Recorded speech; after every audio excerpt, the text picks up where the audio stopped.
Hey, good morning, everybody. How you doing? Gotta get this game on here. Come on, where is it? Game capture. That's what I was looking for. Hope y'all are having a good morning. Hey, Lord John, Fan, Crip, Soup. How y'all doing? I feel like I'm still trying to wake up, even though I've been up for an hour and a half. Don't you love those mornings?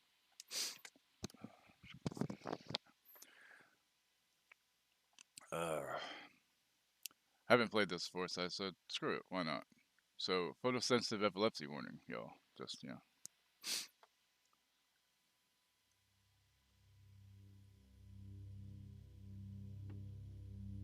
let's get into it. So, I'm not alone there. Okay, good. Sometimes you may need to look beyond the screen to progress. What does that mean? I gotta look up shit?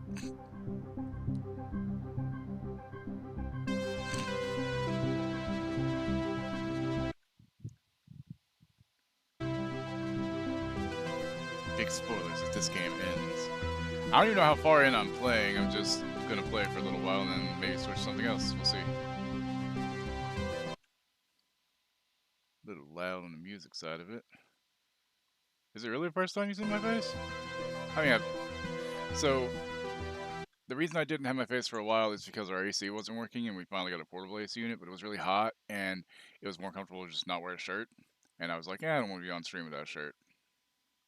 Well, now it's cooler, you know. Actually, speaking of, give me a second. I need to turn that AC on. One second.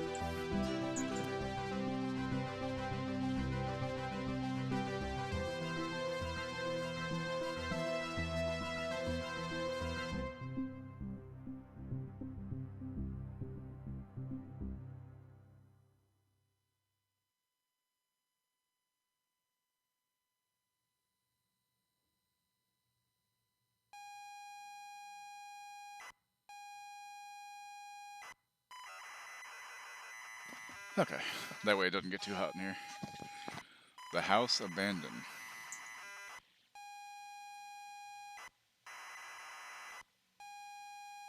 Okay.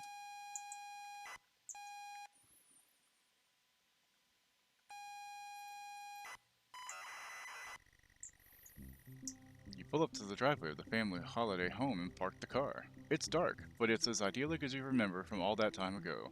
You remember being told to look in the glove box before going in. It's good to be back.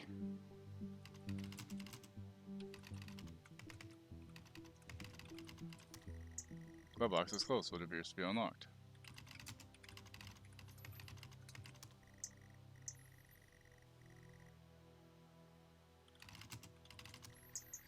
Notes from your dad and reads, "Hi son, hope you enjoy your break. You'll need to fire up the generator around back to get power and lights on. Also found something in the attic for you. It's in your room. Enjoy." I already.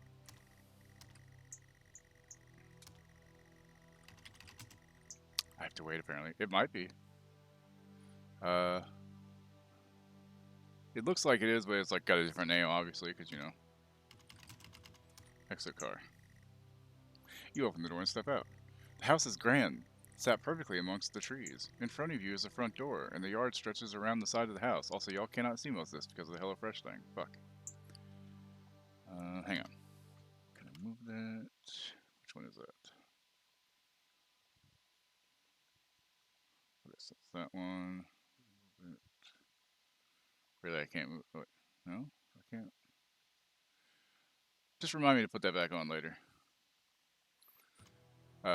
House is grand, sat perfectly amongst the trees. In front of you is the front door, and the yard stretches around the side of the house. Go behind house.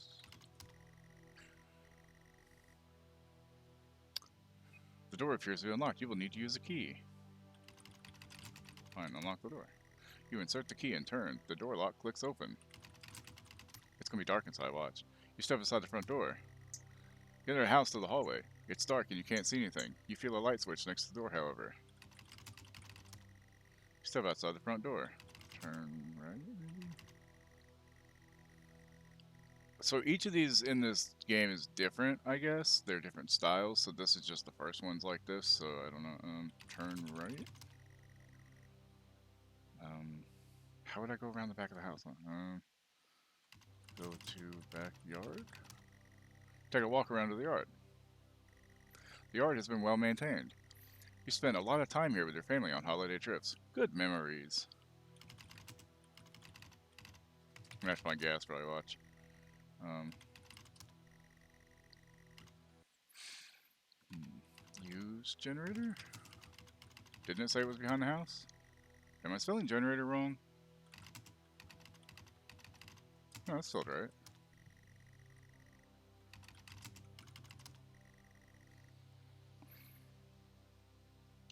Uh,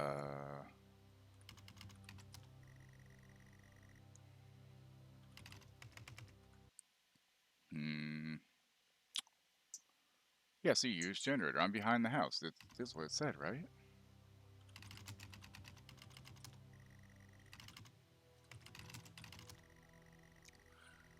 Hi, son. Hope you enjoy your break. You'll need to fire up the generator around back to get power and lights on. Okay.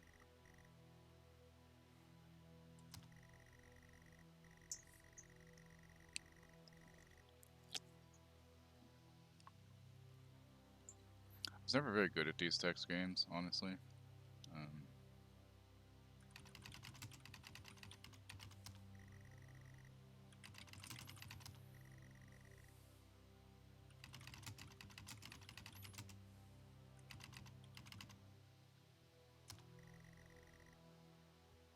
Alright, I'm gonna have to look it up just for the command to figure out how to do that. I hate looking stuff up, but I'm not the smartest man in the world. It happens.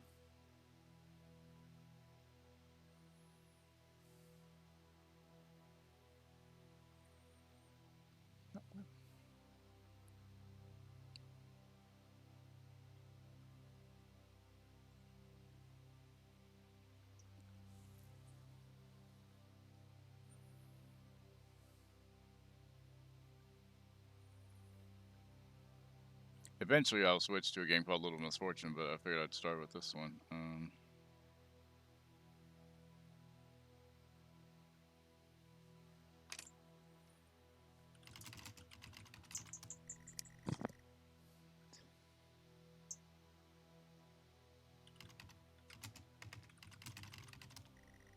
See a generator on the back wall of the house.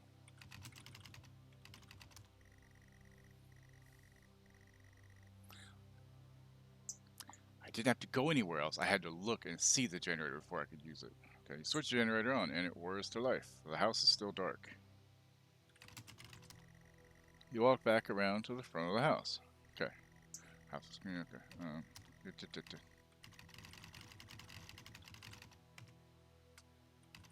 Open door. It's outside the front door. Use light switch. Yep. Alright, we already know that. If you light switch next to the door, however, use light switch. You flick the switch and the lights come on. Yay! The hallway is now brightly lit. There is access to the kitchen and living room here, as well as a set of stairs going up. Let's go up. Let's hoe up, apparently, because I can't type. You walk upstairs to the landing. The stairwell landing. There is a bathroom and two bedrooms, yours and your sister's. Pictures adorn the walls, images of happy times. Go bedroom? Which bedroom? Mine.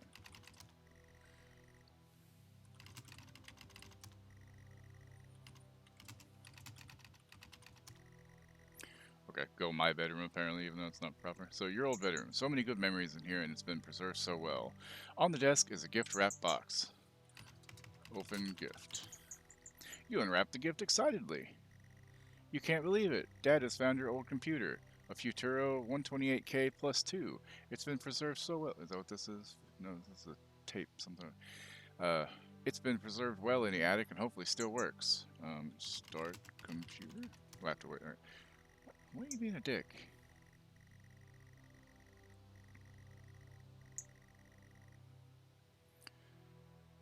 It's all still to be. Oh, set up computer. You start to plug in the various cables and leads. The computer is all set up and ready to go. There's a game here too.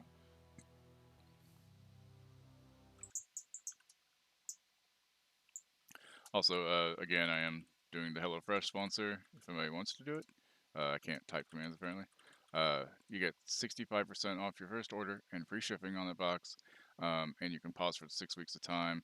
If you do like 6 meals a week, that's 2 servings a meal.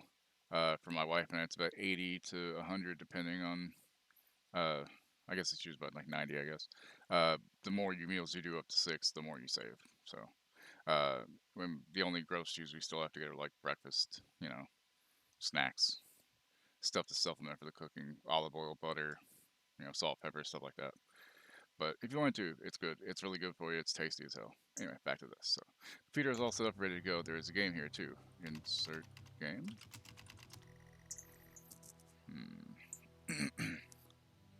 Start computer probably would help. You put the cassette in the computer and press play. Well, fuck.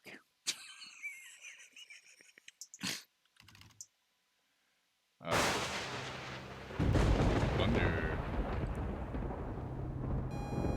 Beep. Abandon the house. Get out, get out, get out. Cool. The House Abandoned. Interactive horror adventure. You pull up to the driveway of the family holiday home and park the car. It's dark, but it's clearly neglected. You remember being told to check the glove box before going in. You can't stand anywhere near this place. Open glove box. Inside is a key and a handwritten note from your dad. You take both. Read note. You don't recognize the handwriting. It says, get out, get out, get out, get out, get out, get out the car, get out the car, get out the car, get out the car, get out the... Exit car? Press enter to continue. Apparently I'm supposed to get out of the car real quick, yo.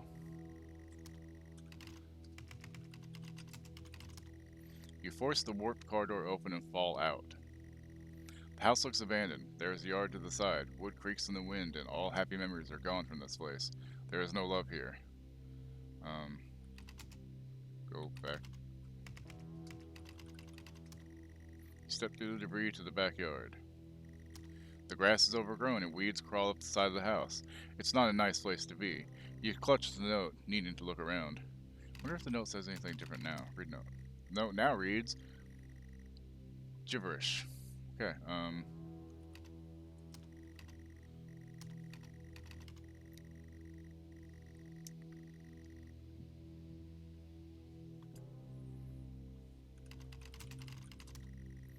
there's an old generator next to you. Start. I'm gonna have to find gas for this one, probably. There isn't much fuel, but the generator starts up. Well, that's handy. You go back to the front of the house. Oh, the pictures behind there changed, I think. Like, they have bars over the eyes now in the background on the right. Interesting. Open door. The door appears to be locked. You will need to use a key. Unlock door. Unlock the door. The click of the lock hurts to hear. Open door. You reluctantly step inside the front door. Thud. Pitch black, but your senses are punished more by the smell, stale air, and damp. This could not be less inviting. The note burns in your hands and you feel compelled to read it over and over.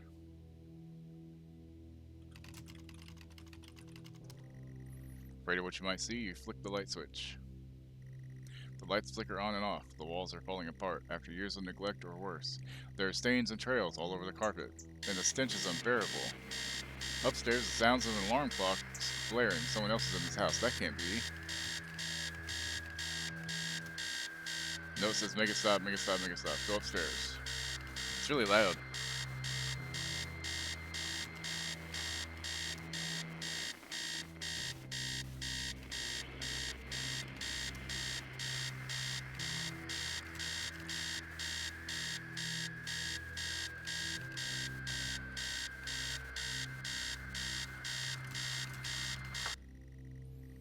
Somehow the alarm stops. You can feel the panic set in.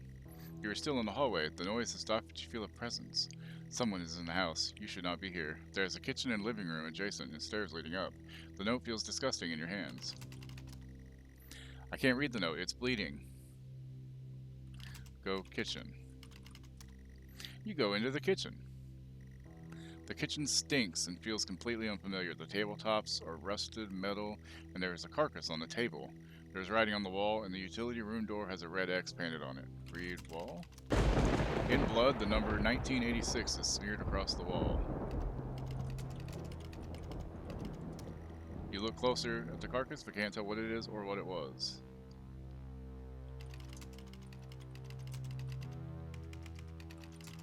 Open utility room door.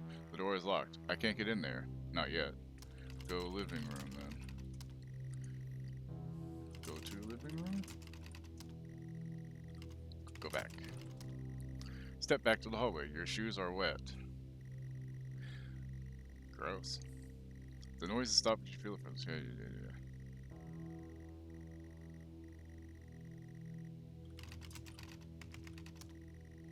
Can't read them. Okay. So go living room. You enter the living room.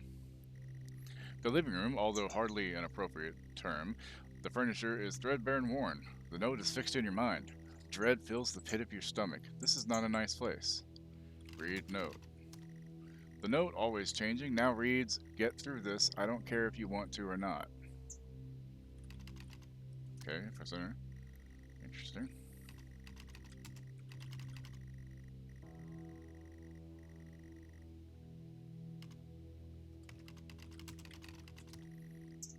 Run down and empty, abandoned, and for good reason. Okay, go back. Turn to the hallway. Time to go upstairs, I guess.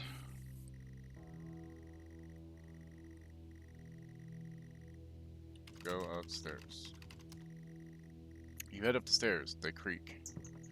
Same but different. The landing has access to your sister's room, your room, and the bathroom. Pictures are all over the wall, but something is different about them. Look at pictures. Beyond the door, a phone starts to ring. You don't understand. Neither can he. You hear him answer the phone. Your mind hurts and you taste iron. Voices fill out of the phone in the room. Whoever is in there should not be there. You need to hang up the phone. I do. Whoever. You consider the worst. Hang up phone. Relief. Interesting.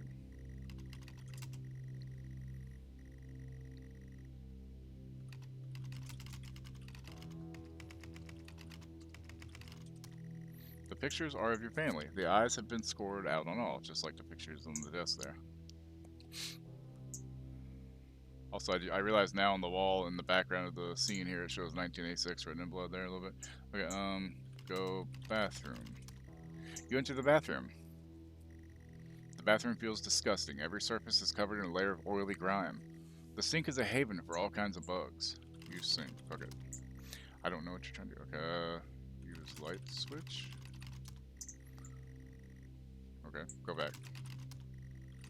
I can't type, god damn it. Fuck. Step back on the landing. Yep. I'm gonna go to my room first, I think. Go to my room. The door is bolted shut with a 4-digit combination lock.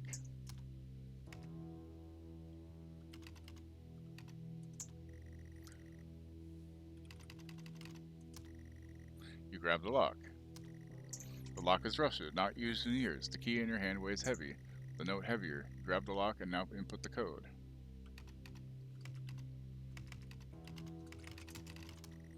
The note is reacting. Get in the door, get in the room, get in, do it, go. Okay. I'm gonna assume maybe it's 1986. We're gonna find out.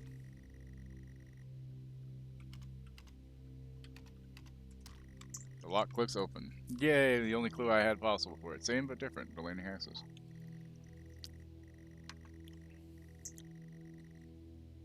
Go to my room. The door. Oh, open door. Jesus Christ. You open the bedroom door. That's creepy. Go inside. Go in my room.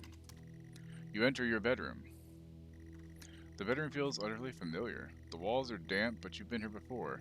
In front of you, a lone person sits in front of a computer screen. The lamp is on. The clock reads 99:99. You shouldn't be here. I shouldn't be here. You grip the note tight. Read note. Ooh. I'm sorry, Jennifer. I'm sorry, Mom. I'm sorry, Dad. You haunt every step I take, even in this place. It was out of my hands, but still you punished me. I can be with you now. There's nothing left to do. I'm consumed and confused. This has to end now. You are pathetic. It was all your fault. Say it.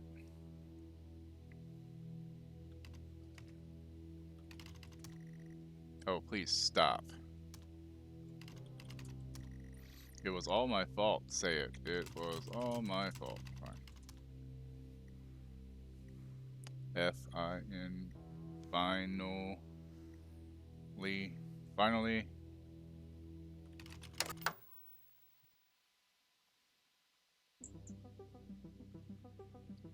Oh, that's kind of interesting. What's the next one then? I guess we have to wait for the stuff to finish.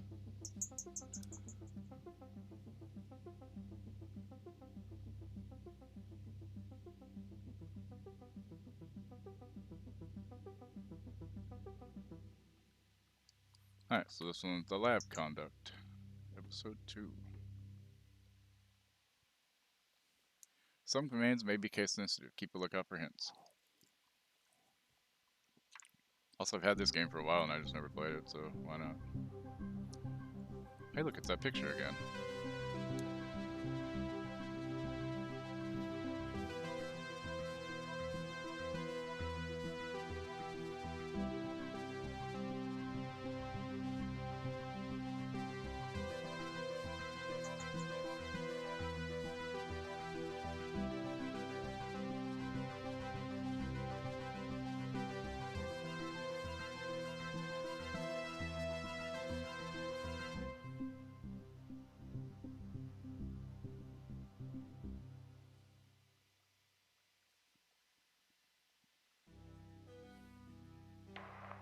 This is subject 12-19-86-23, new session entry. We have myself, Dr. Alexander leading, assisted by Dr. Williams, and in the lab itself, our volunteer, Mr. Asian. We have artifact 23 in the chamber, recovered from... Hang on, let me check something quick.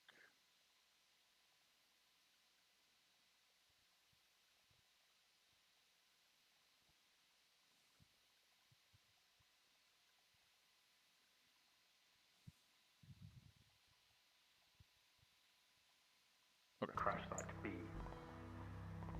At the moment it appears inert, showing no signs of activity.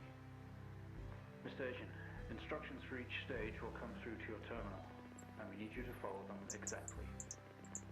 Now, some of this may be unfamiliar, so always reference the manual on your terminal for guides on calibration. Sometimes you may have to point and click with your mouse on objects to interact. Sometimes you may have to click and hold to drag mouse. Sometimes you may have to type. Sometimes you have to press tab to move desk. And procedure. Once you've calibrated equipment to match our brief, the green light will flash, allowing you to trigger the experiment. One last thing. Ensure that any equipment non-essential to the current experiment is switched off. You cannot proceed until your calibration matches ours. When you're ready, let's bring this back. Subject J1986-MEM is enclosed in solid outer layers. X-ray the artifact to determine its internal structure. Okay, so X-ray.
I have no idea what the fuck I'm supposed to be doing here.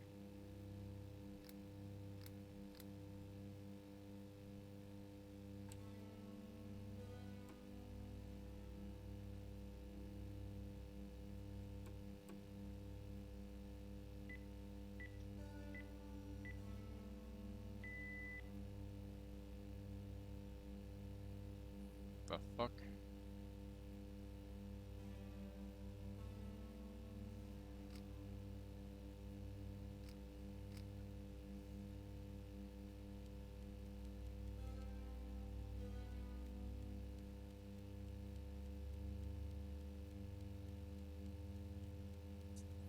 No idea if I'm doing the right thing or not.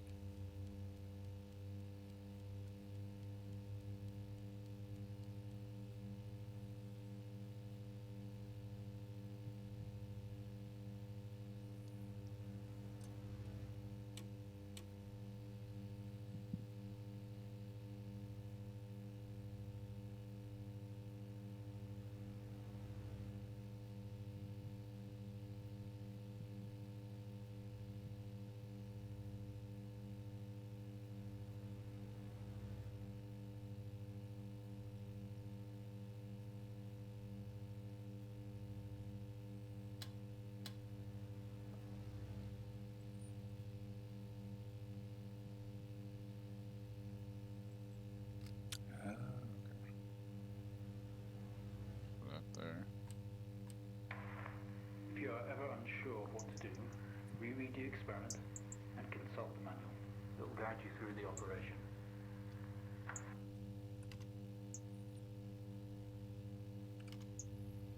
Okay, so X-ray, alright. Charge CC86 X-ray device. So camera monitor charge. Okay.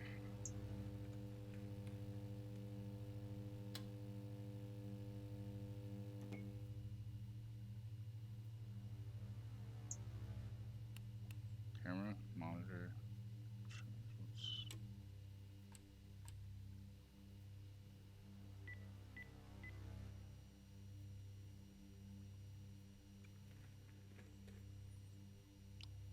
Charge CC86.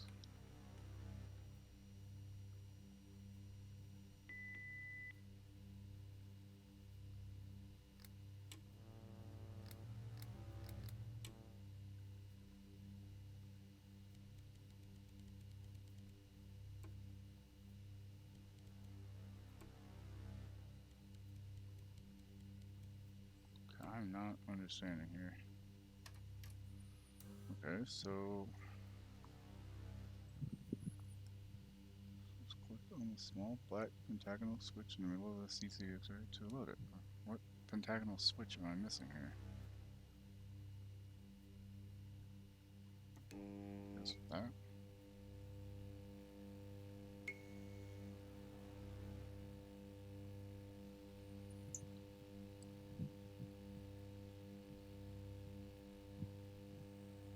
This is supposed to start blinking green sometime.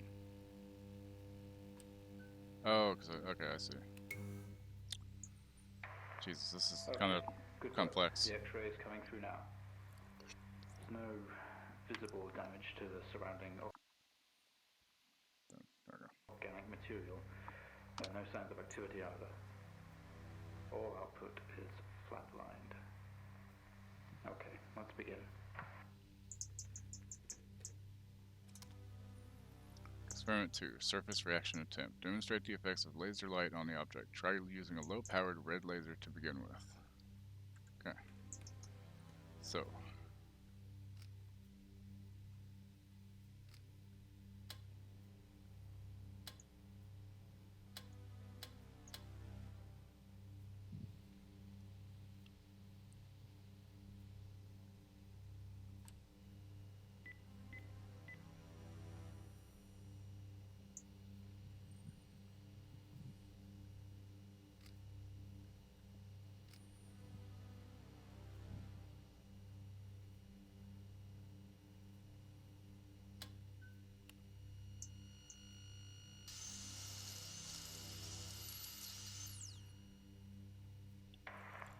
No reaction from first stage.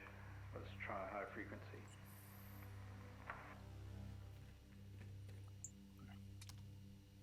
Demonstrate the effects of laser light on an object. To increase the laser energy, use the green laser. Okay. So, green laser.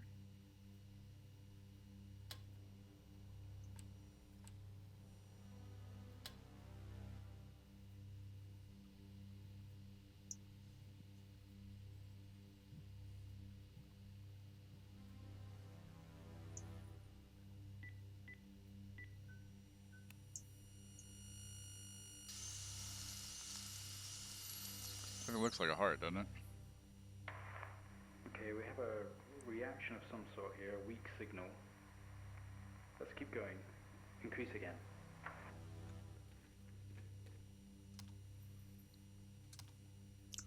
Use blue laser. Alright, so blue laser is 455. Okay, 455.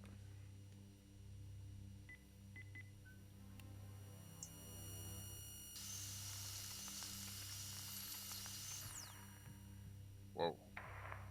Well, would you look at that? It seems we have a pulse. Interesting. Rhythm is stable. There's no activity registering in the core. It's possibly damaged. Let's push further.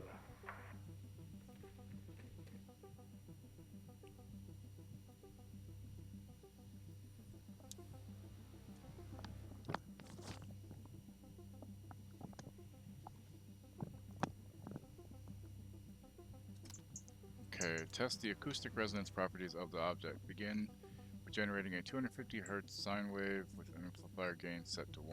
Alright, so right now, go back and look at the manual, because I don't know what the fuck that means. Okay, acoustic resonance. So, okay, so that, and was 250. Okay.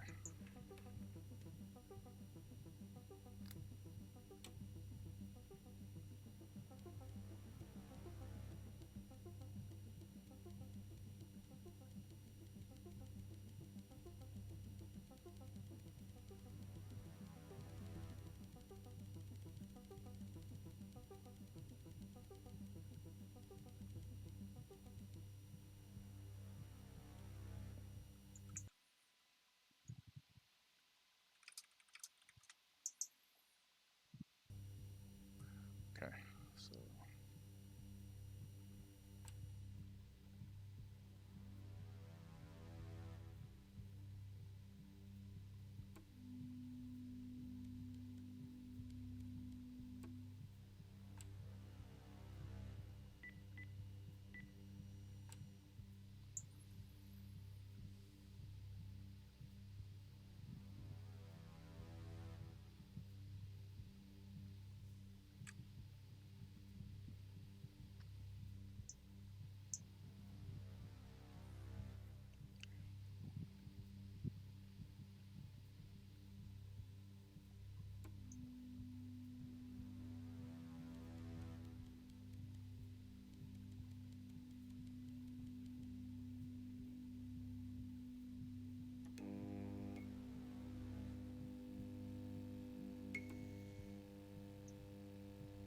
no, it's not that.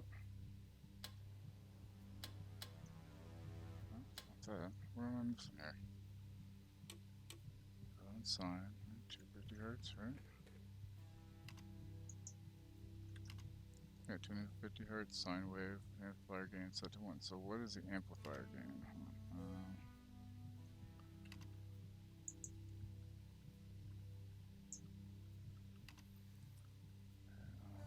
What amp is that one? Okay, so that's that one.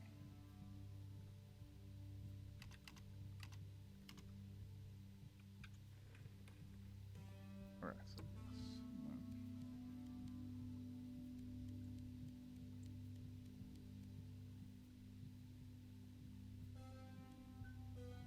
there we go. Okay.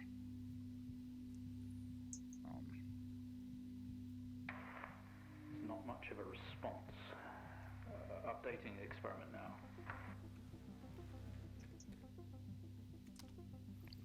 Test the acoustic resonance properties of the object. Increase the frequency to 500 Hz, amplifier gain of 5. Okay, so up we go. By a bunch.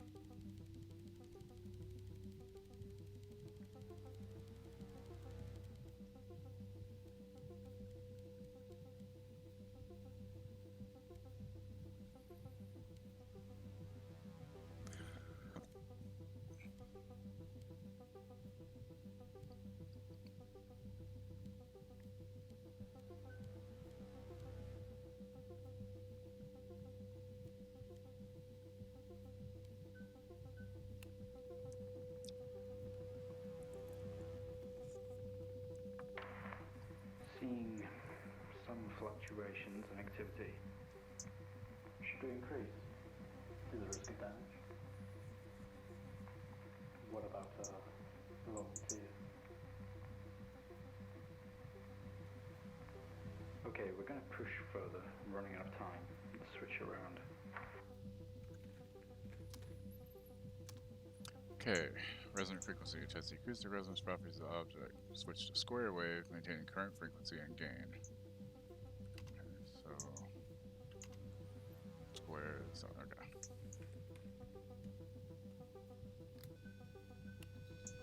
Uh-oh. Seeing good activity on this side. Seeing definite spikes in movement. I know this might seem uncomfortable or dangerous, but you need to trust us and keep going. Okay, test the acoustic resonance properties, maintain the gain 5 in the square waveform, bring the waveform frequency to 1 kilohertz. Okay.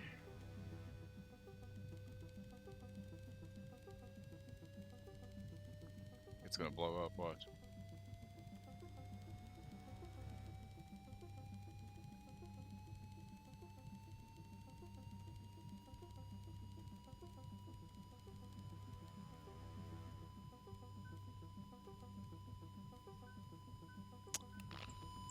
Pop goes the heart.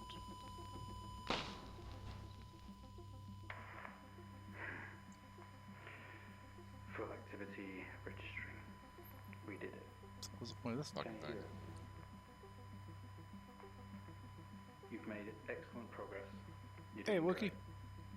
Now we need you to stay calm and try to relax as we go through these next steps. We're going to attempt to alleviate some of this discomfort. Okay. Protective casing is off. Proceed to drill the surface. Alright, so drill press. Switch it on. Ensure all other equipment except camera and TV are switched off. Okay, so off, off.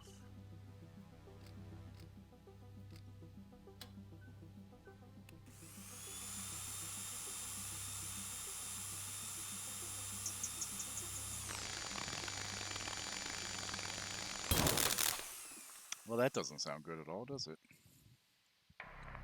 How do you feel? Don't be scared. We have the situation under control. Take a few moments, and when you're ready, we'll continue. Okay, make contact with the artifact. Open the test chamber.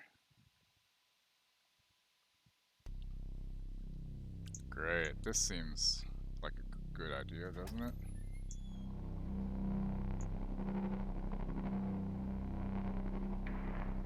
Stay calm. You're doing fine. Oh, I'm doing fine, alright. Hi, how's it going? I'm sorry to have to do this, but we have to know. Wow, y'all suck. I know how difficult this must be, but you can do this. It's time to remember.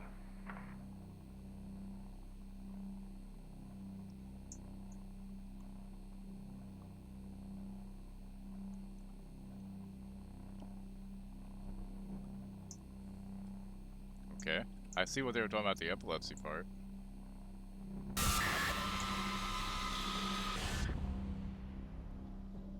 Alrighty.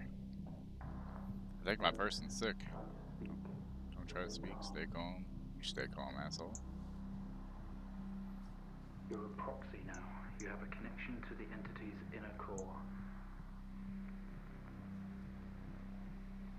It's like a conscious black box. It can show you its memories. Look into it. The visions will translate onto the screen to be something that you can understand, that you can play out. I'm doing good, by the way. New data connection ready.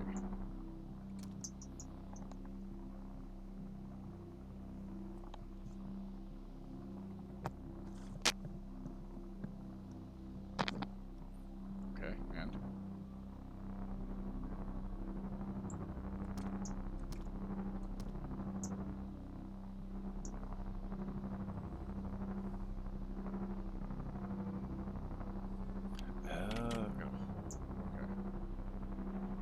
That's what I was doing. Okay.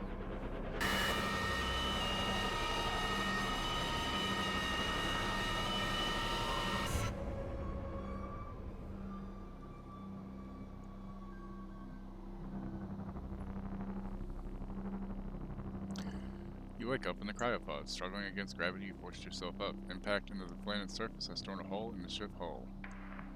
Poisonous atmosphere You fills can in your navigate craft. these memories. Use the computer. Work your way through. You are in grave danger. You have to get out of here. Get out. Exit. The airlock door is clamped shut. It is controlled remotely.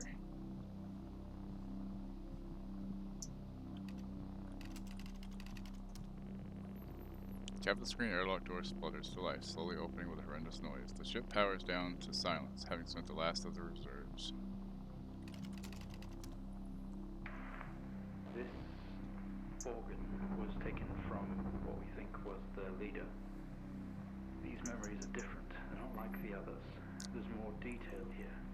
Less hazy. Lean in. See what else it hides.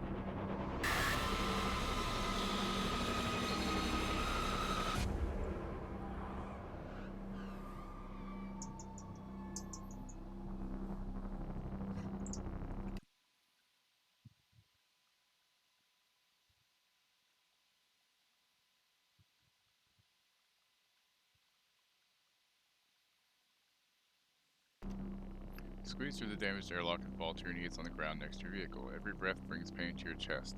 You look around to see you are surrounded by mangled metal. Bright lights pour through every gap in the surrounding Why are we wreckage. getting all of this? It's describing the moment we found the ship. Mr. Asian, Mangled please metal. continue. With every ounce of your remaining strength, you move away enough of the wreckage for you to carefully crawl through. The lights that surround you now attack your senses.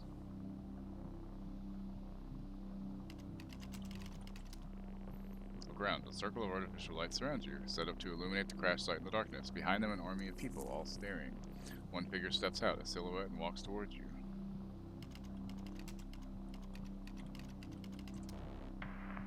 Your heart rate is elevated, but you're doing well. For what it's worth, very few of our test subjects ever make it this far. You should be proud of yourself.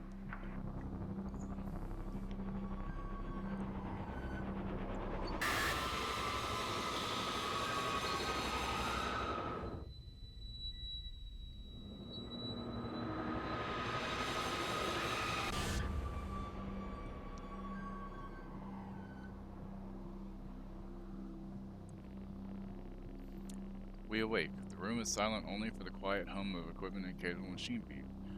Your touch isn't yours. We are all as one. We move together in unison. We are in a bed in a small and artificially lit room with a single door. There is some sort of writing pinned to the wall. Adjacent is a display monitor with wires that drape across the room and into our chest. They have tortured us. This doesn't add up. We didn't put this entity in quarantine. It expired at the crash. Writing. Whose memories are these? Read. When did this happen?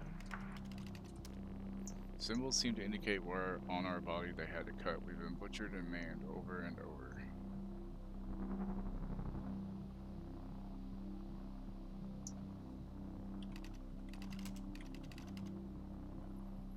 Wait, the wires?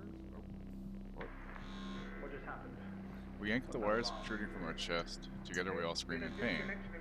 This action sets off an alarm echoing loudly down the adjacent corridor.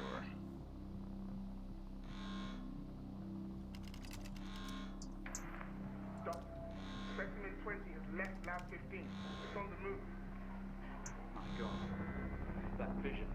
It's not a memory. It's happening right now. Mr. Asian, I need you to stop what you're doing, please. Nope, no can do, sir.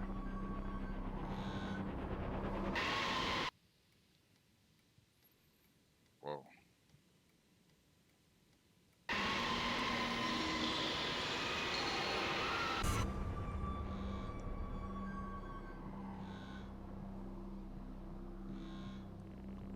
Through the door, we find ourselves in an empty room with a device on the table. It looks familiar. They don't know how it works, but this host does.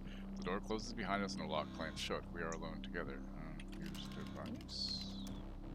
What is that? We haven't seen that before. What is it doing? It's using the tool we recovered from the crash site. It's in our systems. It's sending something across the network. It's broadcasting. Mr. Asian, please. We deeply regret what we have put you through, but please understand it was for the greater good. Greater We good. have to know more. Rebelling now could be catastrophic. You don't know what this might do to you in the long run. Okay. I'll be here all day.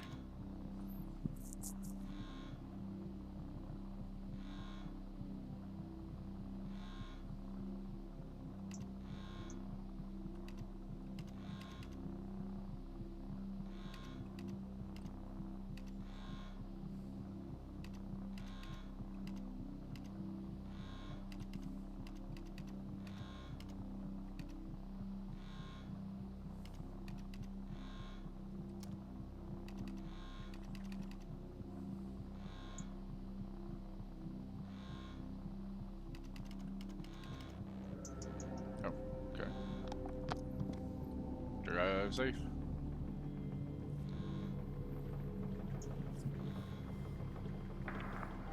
They're all free.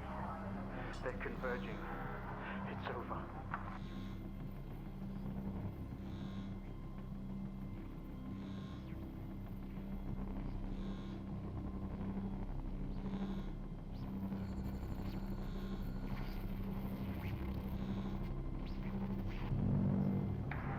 Mr. Asian, please don't do this. We mean you. We mean them no harm. Please, don't do something you'll regret. Wait. Okay. It's kind of cool, actually. One day, Mr. Asian, this will haunt you. Probably. Excuse me.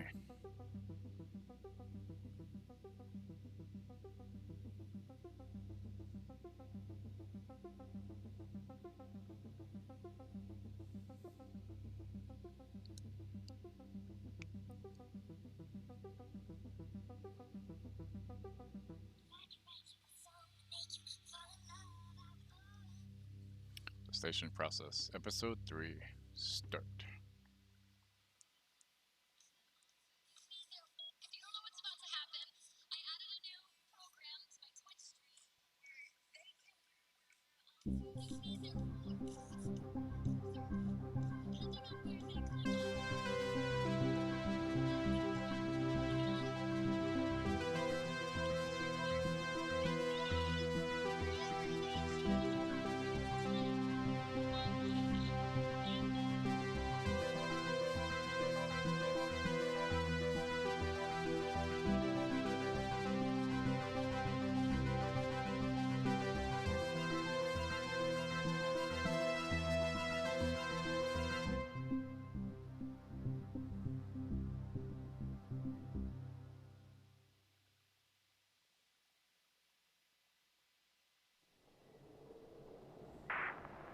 Station 3, do you read me?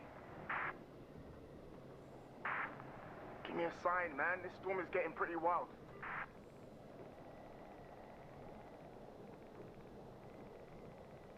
Come on, 3, log in. Quit fucking around.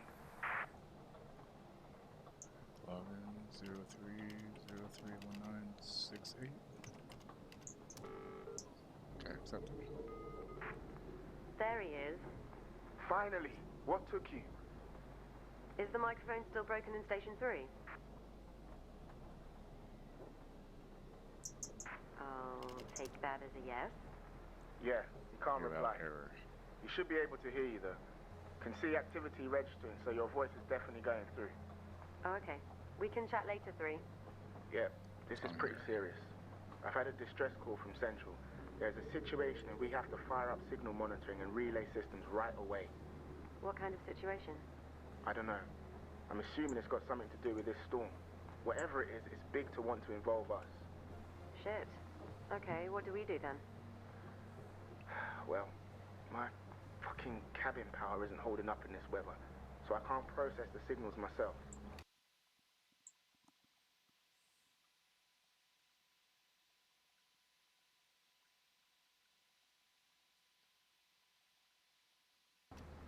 2, you need to feed the frequency information through to the backup terminal in Station 3. And Give me 3, a quick second, guys. I you need just need to to tune. go get Thrall up, so I'll be right back. Hold on.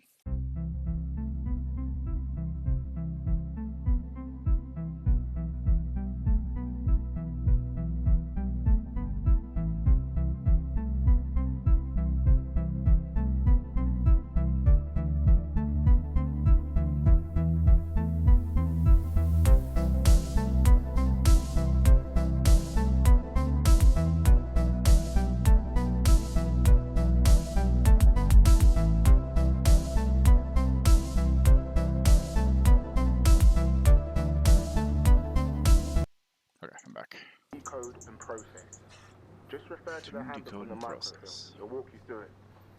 I've never done any of this stuff, so I'm not going to be much help, I'm afraid. It's simple, honestly. You could do this in your sleep. Okay, first one is due to appear in a minute or so. Have a quick read of that microfilm handbook. It should be on your left. I'm gonna get suited up and restart the generator. Don't fuck it up.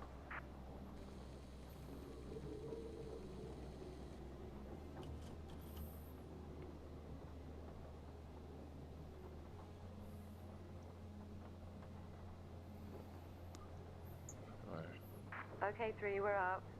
Do whatever it is you're supposed to do. I can read that. Sure.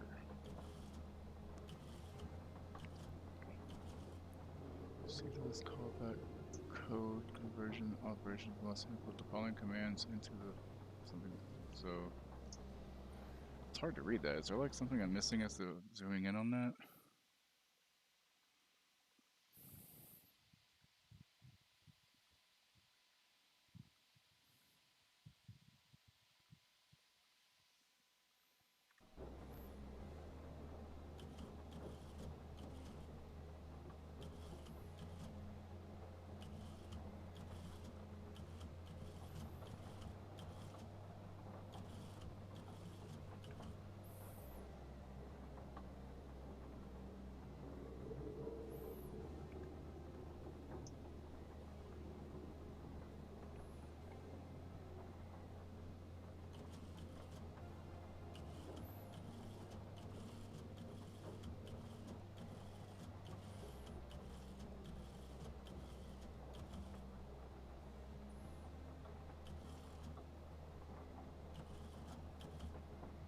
What the fuck?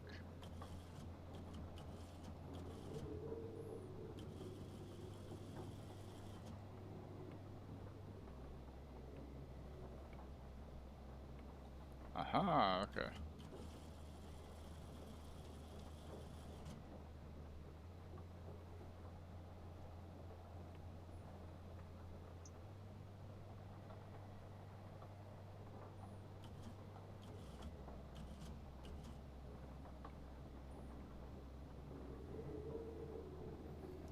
We at Central Monitoring Division would like to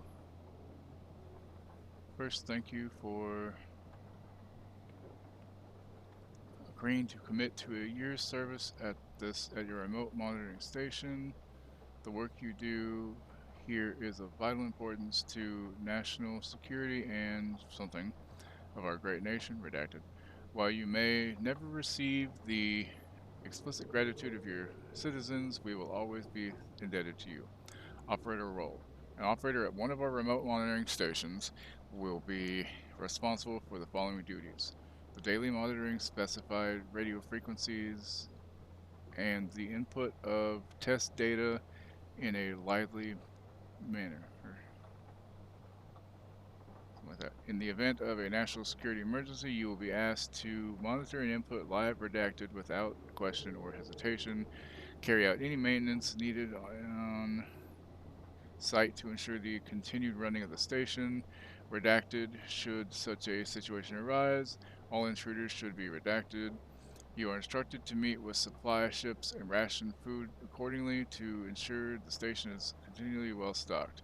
In case of redacted, your 14th and 15th molar teeth? Molar teeth? What the fuck? Please note that any instructions carrying the GCS flag must be dealt with as a matter of urgency. Okay.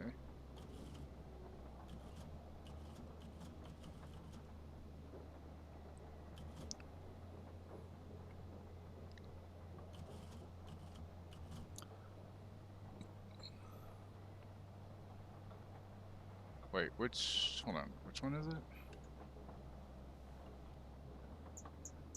I don't know what I'm supposed to do here.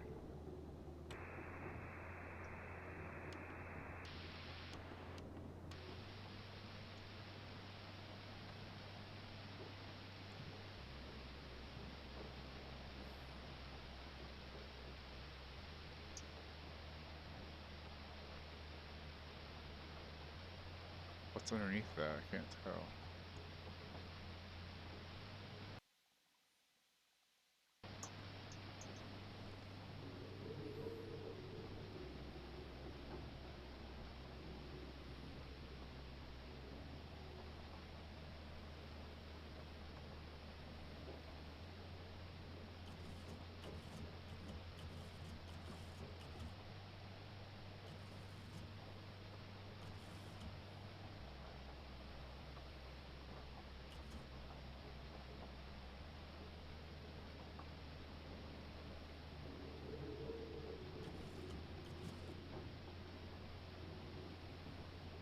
Really not sure what I'm supposed to do here. Like, this guy tells me what to do, but I don't know where that's getting that from.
I'm an idiot.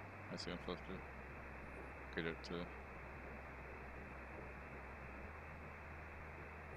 1930 colors, and then, okay.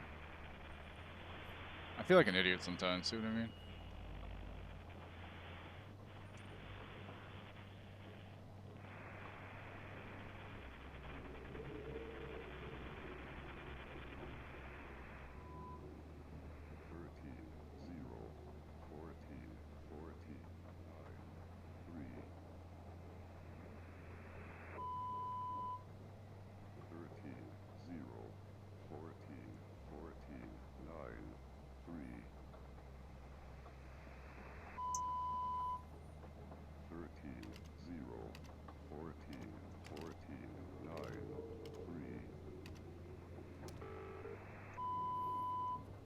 Okay, so abacus.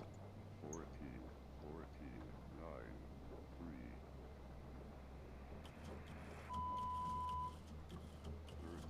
13, 0, 14, 9, 3. 13, 0, 14, 9, 3.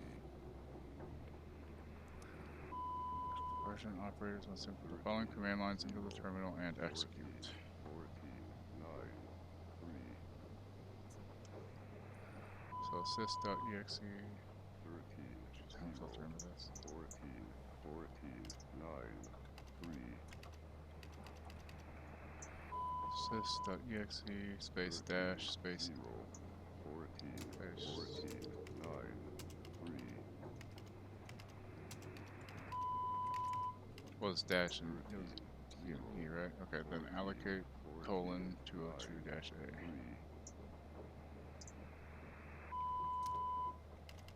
13, 0, Allocate colon space 202 space dash A.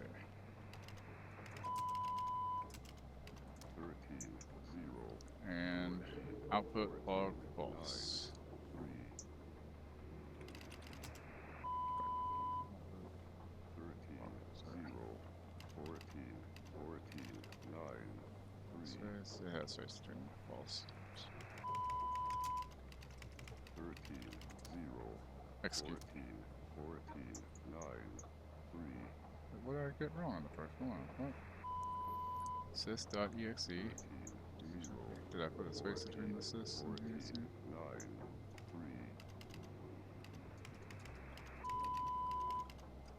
3, 13, System execute. 14, Space. 14, It is a 3, E, right? Yeah, that's E. Dash D space dash E. 14, 9, Space. 3, 13, 0, 14, 9, 3, There. Wait, no, it's the same. I don't understand. 0, Sys.exe 14, dash 14, D 9, dash E. Is it because they're not? Is it because they're caps? Yeah, that's why.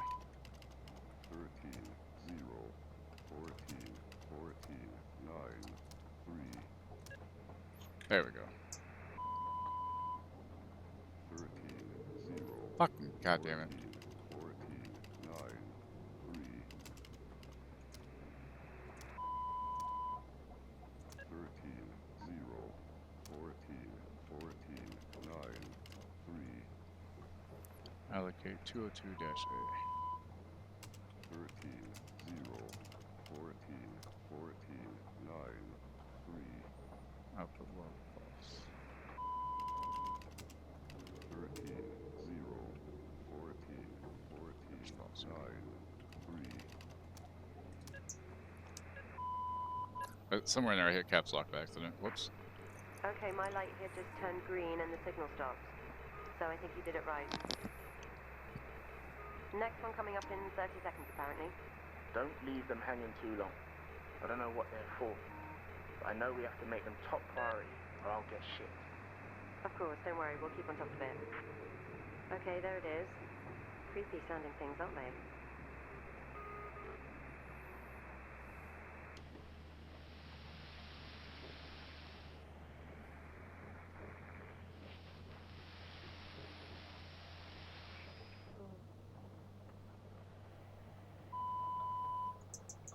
Twenty-six, 14, 0, 1, 2.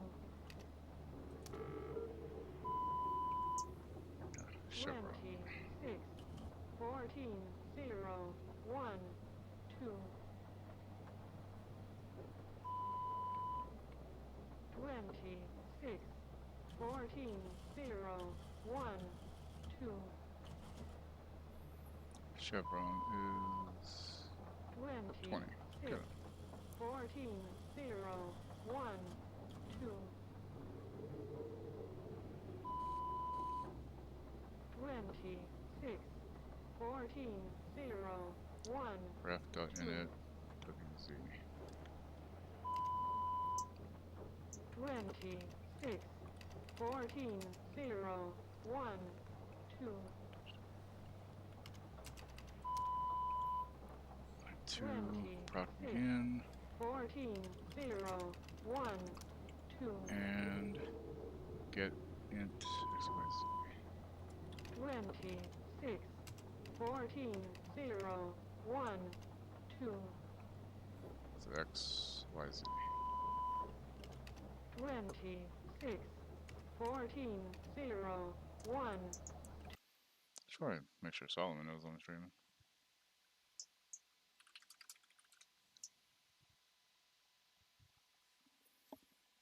Alright, execute, bitch.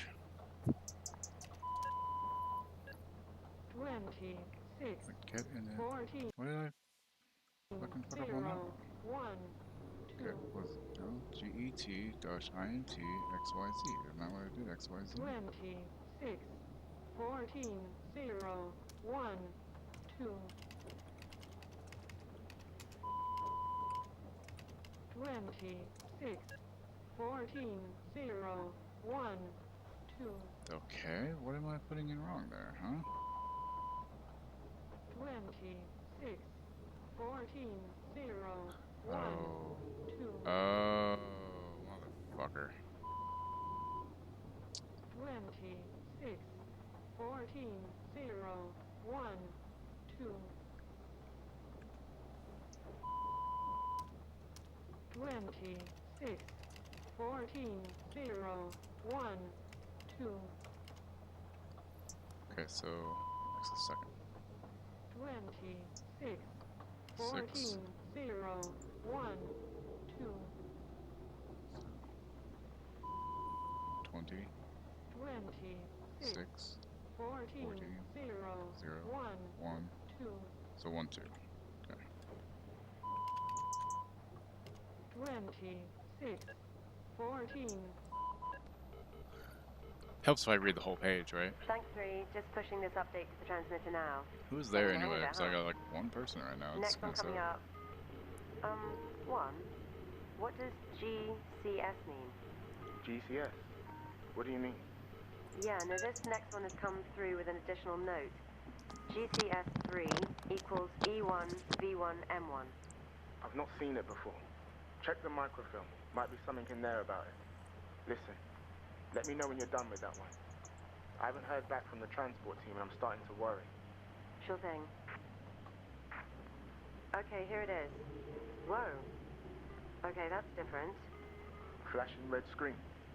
Yeah, quite the warning sign. Shit. Open 320. Something's going on. The last two must have just been testing the system. Wrong way. Tune it as normal and I'll see what I can find out once I get these goddamn lights on.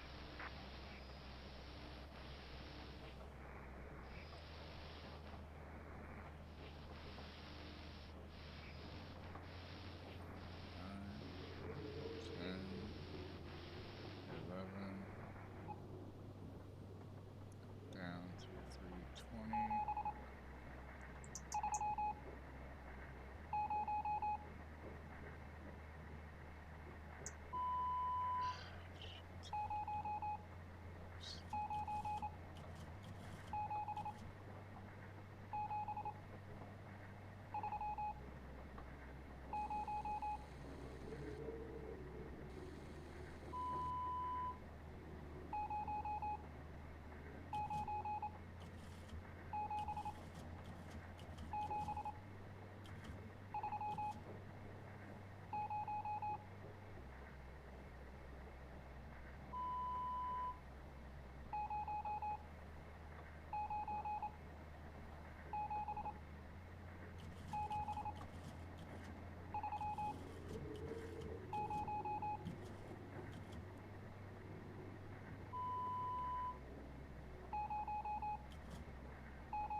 What?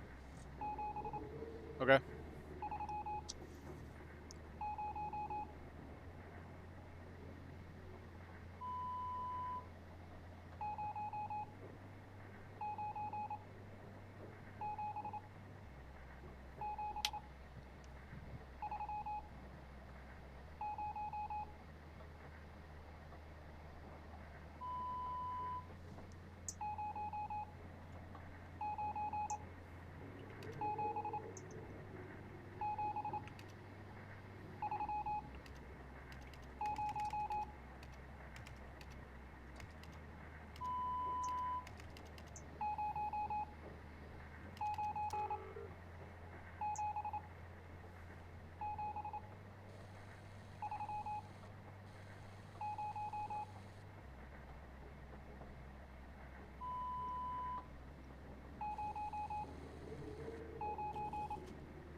Kansas.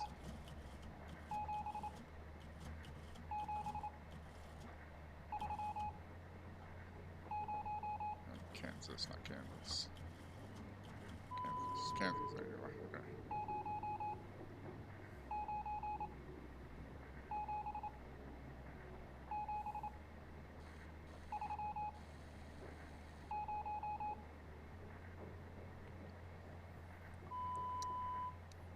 X is the largest number from original broadcast, Y is smallest number.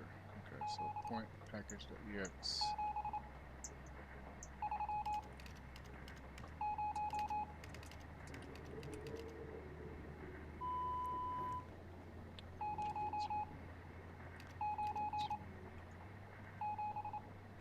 X. X is the largest number for original broadcast.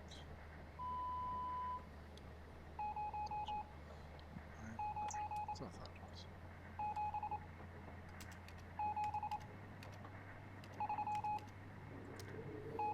Okay, second line. Point. X. 0.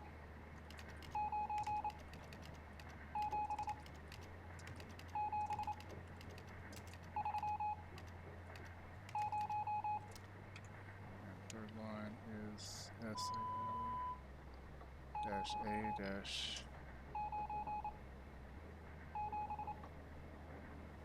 46 4G. So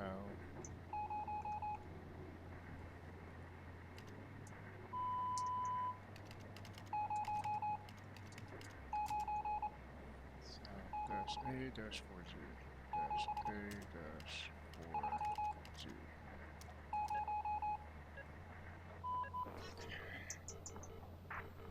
Okay, one, we're done. Nothing really happened really, all interesting, good. What did you want? I'm about to head outside to look at this generator. My cabin is Oh, he's gonna completely die. out. Listen, I just checked the roster and we were supposed to hear from the supply team 3 days ago. But I've had nothing. No responses either. Shit. The storm? I hope not. 3, can you monitor a range for me?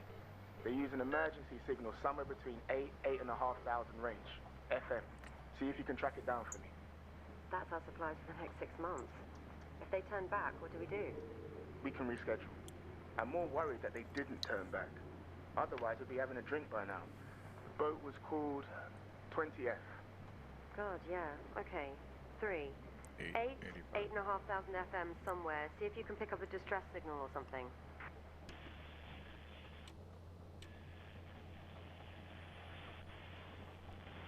Wrong way, other way, please. It's for 8,500 roughly, right?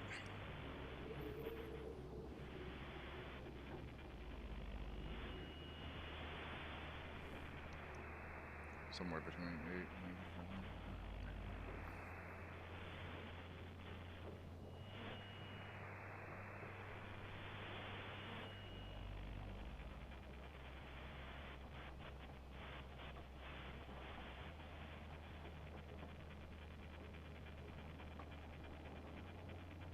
Does anyone read? This is Supply Vessel 20F. Do you read me? Oh my god, that's them. This is a distress signal from Supply Vessel 20F. Please respond. Is anyone there? We don't have enough supplies to last whatever this is out. We have some on board, but it's not enough. We try to turn back, but Storm, or them, have messed with our GPS and sent us straight into the What ice. on earth is he talking about? We're holed up here. He's got word from Central that New York has fallen. Everyone's gone there now. Thought us being so remote would give us time, maybe, but I can see them coming. Be ready. Oh yeah, we're all All screwed. of you. It's 20F out. 1, are you there? Are you hearing this? Lock your door, 2. 3, do the same. What do you mean? Did you hear the report? I just got a call from Station B at the coast. Something is happening. I don't know what, but they said we had to lock up and stay in our cabins. Then it went dead. What are you talking about? Just do it. They're here. Ugh! Who are they? Shit, 1, there's another GCS signal coming in. Do we process it still?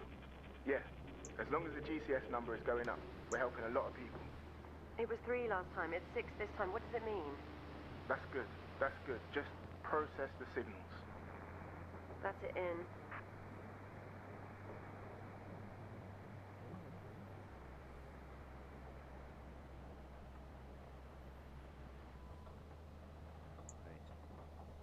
Zulu, Sierra, Hotel, Bravo, Echo, Mike, Zulu, Sierra, Hotel, Bravo, Echo, Mike, Zulu, Sierra, Hotel, Bravo, Echo, Mike, Zulu, Sierra, Hotel, Bravo, Echo, Mike, Zulu, Sierra, Hotel, Bravo, Echo, Mike, Zulu, Sierra, Hotel, Bravo, Echo, Mike, Zulu, Sierra, Hotel, Bravo, Echo, Mike, Zulu, Sierra, Hotel, Bravo, Echo, Mike, Zulu, Sierra, Hotel, Bravo, Frequency is this again? Echo, 6970. Okay, okay. Mike, So, Zulu, Sierra, Hotel, Bravo, Echo, okay, so 6970, Mike, Zulu, 15, Sierra, Hotel, 2, Bravo, Echo, Sierra, 21, Hotel, Zulu, Sierra, Hotel, 10, Bravo, Bravo, Echo. 4, Echo 7. 7. I think that's right. Let's find Mike. out. Zulu, Sierra, Hotel, Bravo, Echo, 15, 2, 21, Mike, Zulu, 10, 4, Sierra. 7. Hotel, Okay, back to Bravo. Centaur. Echo, Mike, Zulu, Sierra, Hotel, Bravo, Echo, Mike, Zulu, Sierra, Hotel, Bravo, Echo, Mike, Zulu, Sierra, On receipt of this callback code, Hotel. conversion operators Bravo, must input the Echo. following command lines into the terminal, substituting any dynamic variables and execute. Mike, Zulu, Sierra, Hotel, Bravo, m.stage Echo. -r. Mike, Zulu, Sierra, Hotel, Bravo, command.str Echo, and Mike, h.grid.w. Zulu, Sierra, Grid. Hotel, Bravo, Echo, Is it h.grid.w? Or is that a comma? That's a Mike, goddamn fucking comma. Of course it is. Zulu, Sierra, Hotel, Bravo, Echo, Mike, Zulu, What am I putting Sierra, wrong? Hotel, Bravo, Echo, What's grid supposed to be? Is grid? My, Oh, grid's not capitalized, Zulu. that's why. Sierra, Hotel, Bravo, Okay, it must be. it. Echo, My, You okay there? Zulu, Sierra, Okay, I don't understand. Hotel, God damn it. Bravo, Dot status dash Echo, over. My, Okay, so it's H dot grid. Sierra, Capital. Hotel, Bravo, Echo, My, Zulu, Sierra, There's supposed to be a space between them? Hotel, Oh, there it is. Okay. Just took me a second, so. I'm not a master key code breaker or anything, y'all. There's something... I don't know what I'm looking at. Cabling? 1, I can see something above 3's cabin. One of the power lines down. Oh, did you get mommy up? Did you get mommy up? Good 1, girl. are you there? Uh-oh.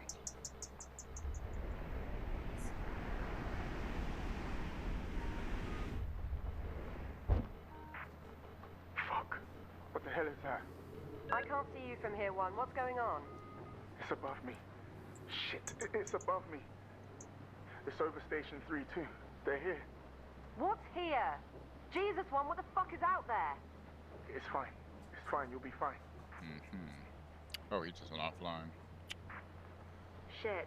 Here's another signal. GCS7 equals E1 V5 M1. 1, what the hell? It's flashing urgent.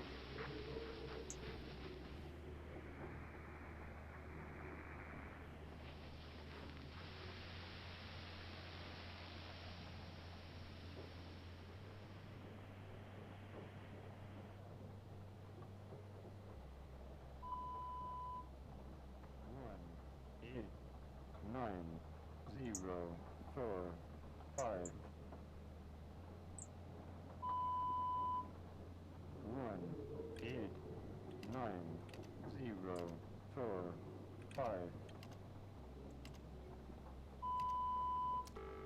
1, 8, Sacrifice. 0, 4, 5. 1, Guys, are any of you walking around in that storm? That's crazy. You'll get yourself killed. 5. No one is outside. You're seeing things, 4. 1, 8, 9, 0, 4, 5. 1, 8, 9, 0, 4, 5. Proceed to this callback code. Conversion operators must input the following command lines into the terminal, substituting any dynamic variables and execute. 0, Rock.x. 5.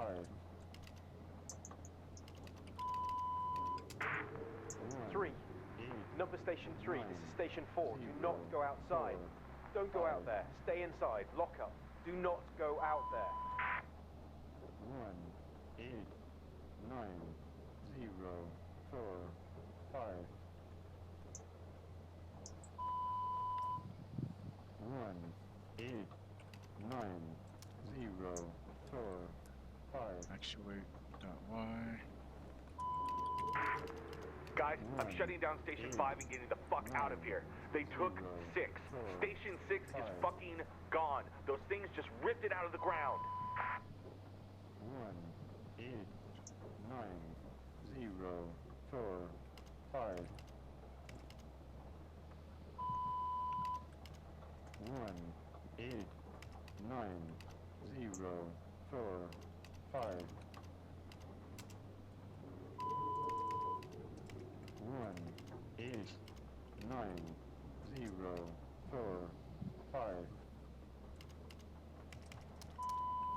Okay, and 1, point dot 1. 9, 0, 4, Dot 1. Z authorization word from appendix C. 1, 8, 9, 0, 4, 5.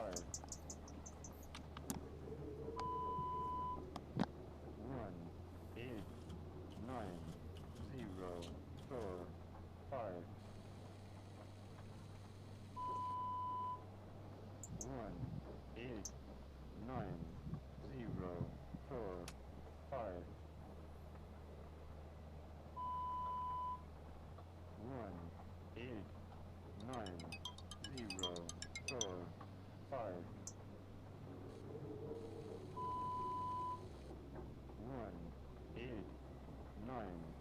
Start signal modulation. This was L, this is USB. Wait, no, it was USB or L. I can't read apparently. Okay, USB. Okay, so USB broadcast frequency is 8150. Okay, so process total of broadcast numbers. Total 1, 8, 9, 0, 4, 5. 1, 8, 9, 0, 4, 5. So other way. Total greater than 30. So process total broadcast numbers. 0, 4, 5. Wait, I guess we'll try Alexander. 1, 8, 9, 0, 4, 5. 1, 8, 9, 0, 4, 5. Great then.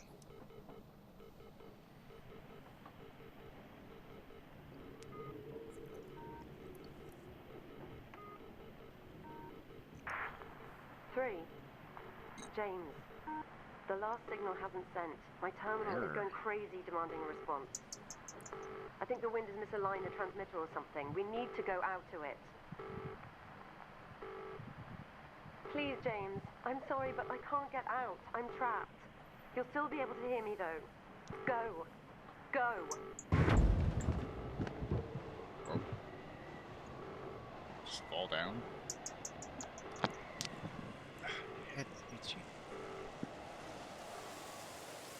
Wait, why am I... Did somebody just drag me outside?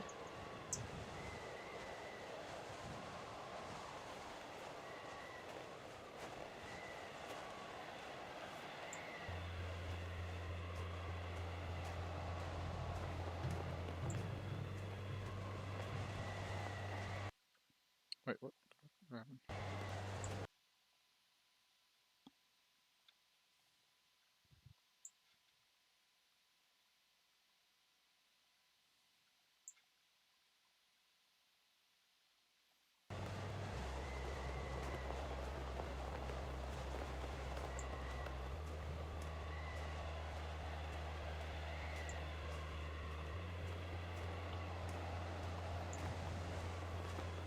This looks cold, y'all.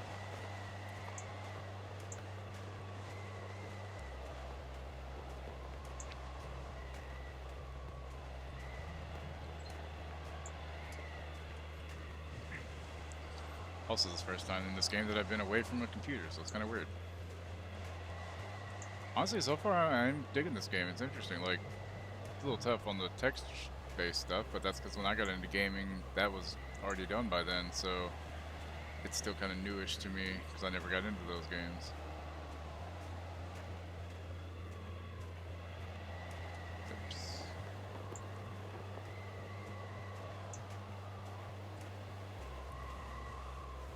My family didn't have a computer until I was 13 in '95, and then I wasn't even allowed to use it because it was my dad's, and he was afraid I was going to mess up, even though I knew more about computers from school than he did, because he was just getting started. So yeah, that was fun. When he died, though, then I got to use it all the time because he couldn't say no then. It's a long walk. Where the fuck am I going? Why am I holding shift? It's not making me go any faster. Okay.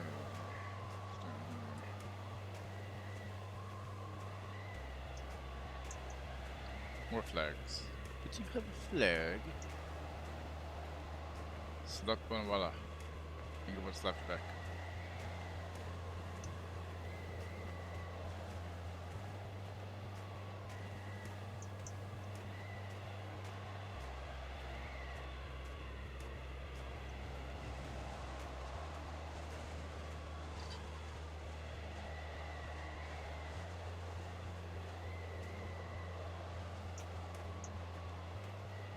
Timmy Tales and Gotham Knights, who knew?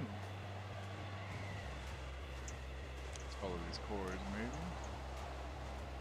Ah, a generator. Why is this generator so far away is what I want to know. Okay, one.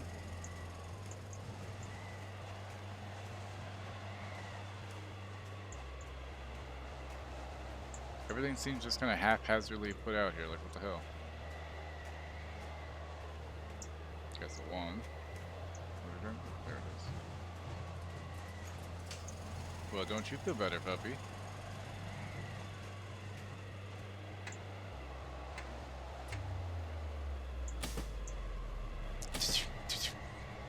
Oh, I'm guessing I'm gonna climb up.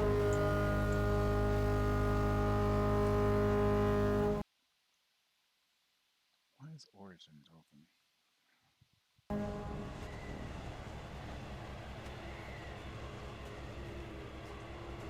Now what?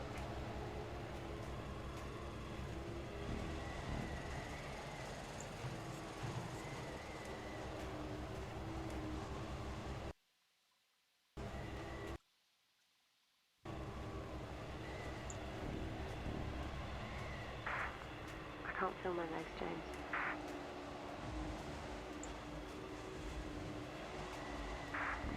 I'm so tired.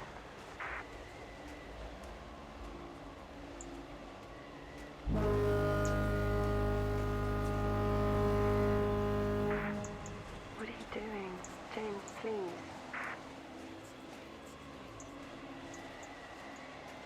What'd she do? He's coming back. Oh. She got too excited, huh? Do I need to fix it or you got it? Okay.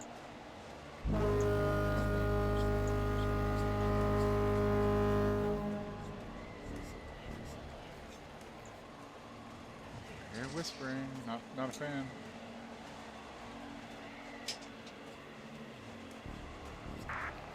That's it. He's coming back. For me? James, everyone is waiting on you. You need to wake up.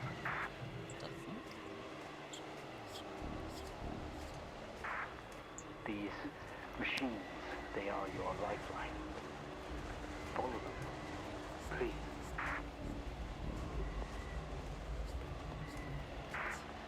James, go to them. Tell them what happened. Mr. Asian, can you hear me?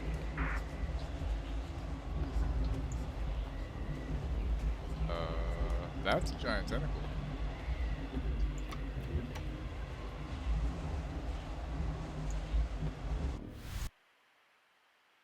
Okay. Welcome back.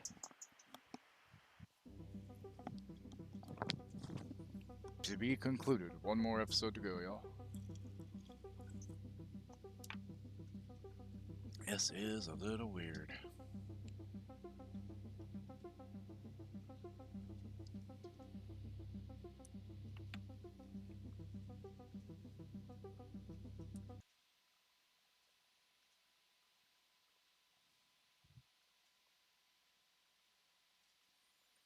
And Scarlett's streaming too, apparently. Nice.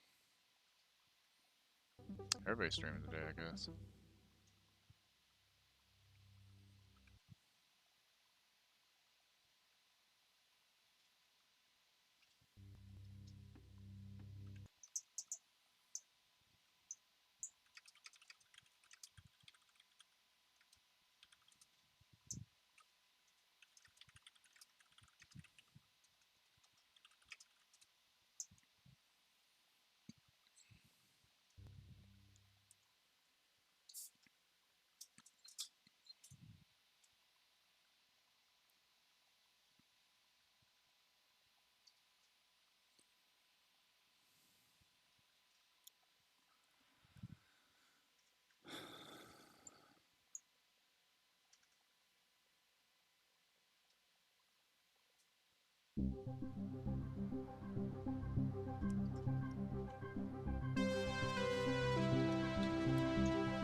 I think that's enough of that for now.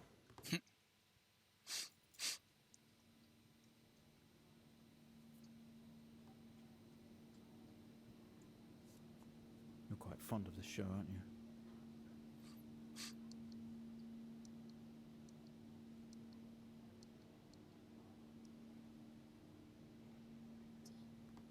Nothing? Okay, I was come checking on. something? Let's get you down to the observation room. Oh.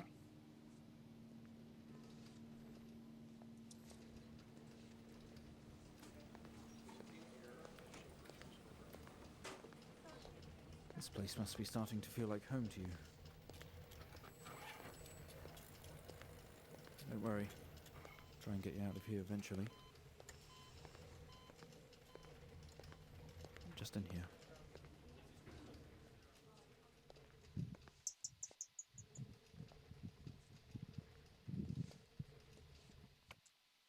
Okay, are we through in the next room? Just relax and we'll get started in a moment.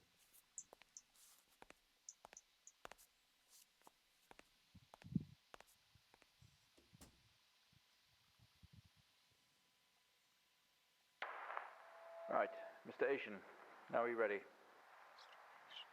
Just hit record on the tape deck in front of you when you're ready. This is subject 12-19-86-23, new session entry. We have myself, Dr. Alexander leading, and in a room we have our patient, Mr. James Asian. As we know, James has recently recovered from a 2-week coma following his accident.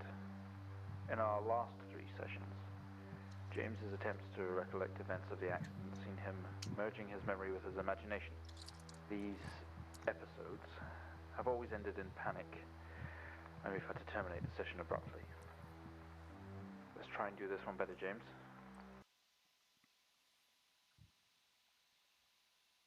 So when you're ready, let's bring this back. I know how difficult this must be, but you can do this. James, it's time to remember.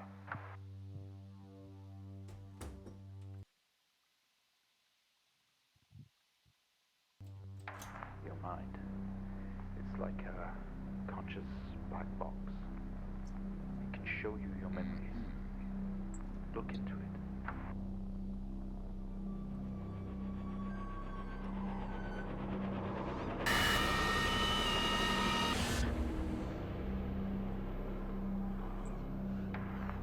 In your most recent episode, you recalled a false memory of a remote weather station. You were isolated from the rest of the world, locked inside your coma. Coma. We Central interacted Operating with you Methods daily, Authentication. encouraging you to wake. Your family would do number puzzles with you. Anything really to bring you back. People needed answers, James. Do you remember? I have another signal here for you, James. It's at 5610 FM. You can't miss it. Or do that when you read this.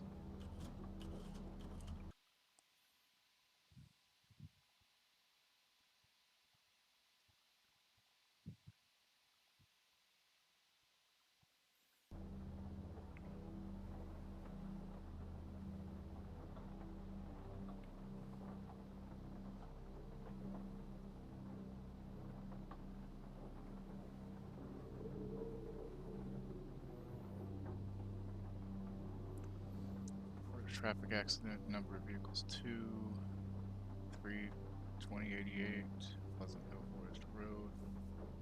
Accident type 20F, fatal accident.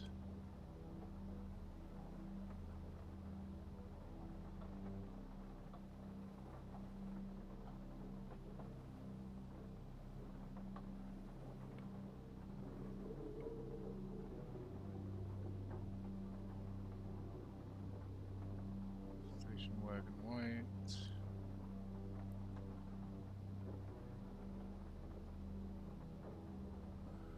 Arrived on scene to discover 2 cars that had been involved in a near head-on collision.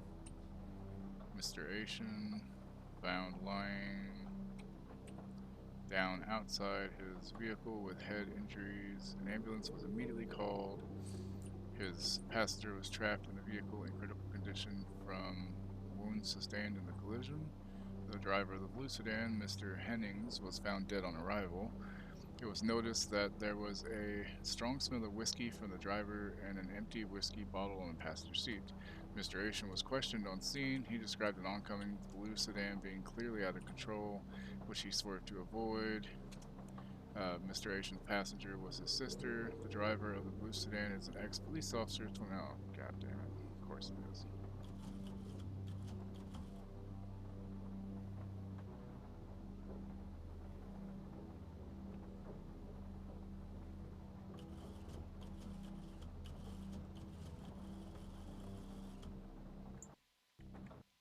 Sometimes you do things. Sometimes those things are wrong. Get out, get out, get out, get out, get out. It says, okay.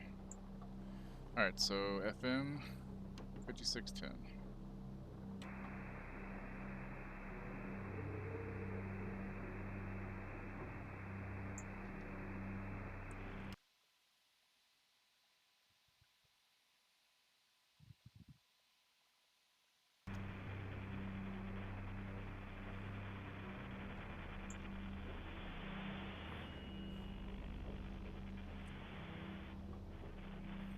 I did tweet earlier if you wanted to retweet it, honey.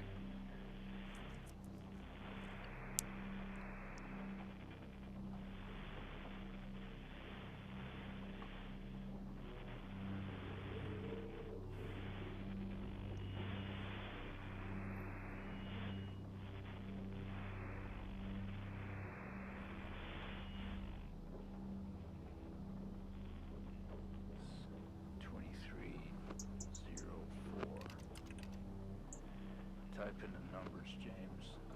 You gotta see this.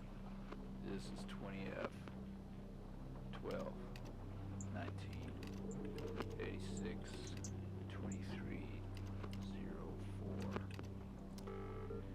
Type in the numbers, James. You gotta see this.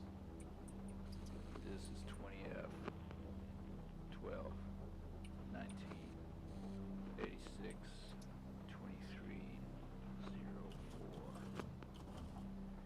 Type in the numbers, James.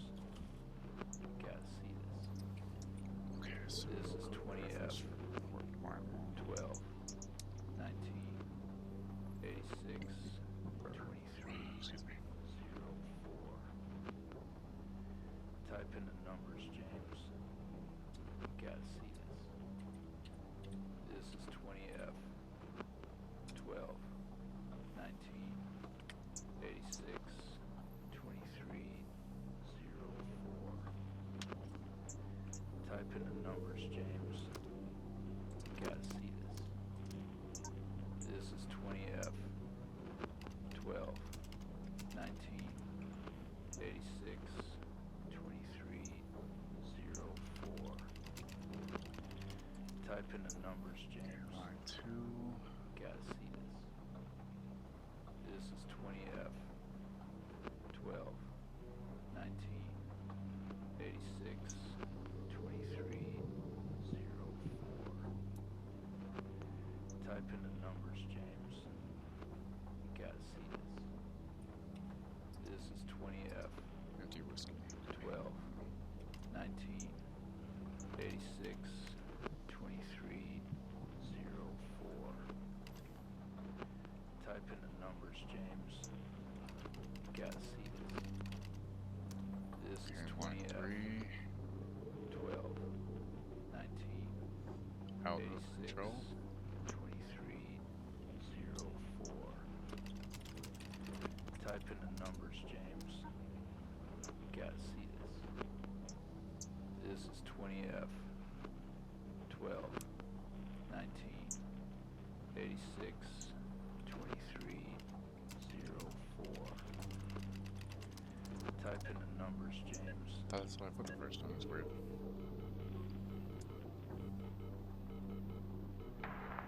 Find the signal, James. Listen to the voices. You have to face it, James. Finally. Nobody's here. 7,000 FM.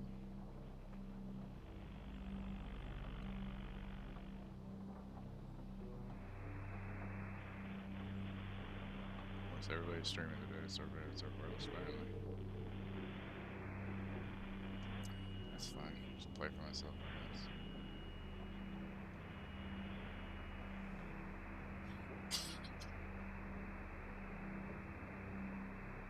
It's not like it. At all. I've worked with Officer Hennings for 6 years and not once have we even talked about alcohol. Drunk driving. Lies. He was a father, a husband. He was fine. No way he Bullshit. caused this. Really? It's him. This Haitian guy. Wow. He's got something to hide. What an asshole. What a dick. Oh, he never talked about alcohol. That doesn't mean he didn't fucking drink. Dipshit.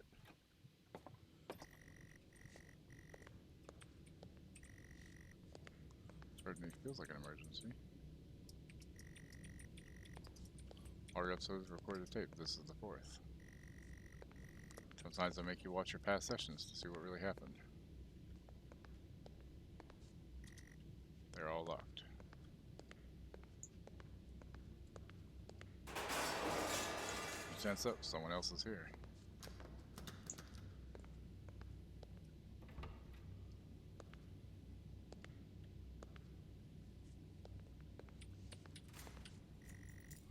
Grab the keys from the table. They weigh heavy in your hand.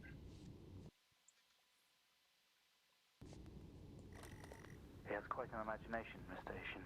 I guess today was the first session with Mr. James Asian, although I fear it will certainly not be his last. When asked about events that have happened in the past, he confused fact and fiction and told us a story about a computer game that was talking to him. I think he was back at his own house, his mum and dad's house, and he always talked about a room with a red X, one he couldn't get in. I don't know what any of this means or what it's got to do with the accident, but I guess some more sessions will maybe reveal that. I'm going to try again tomorrow.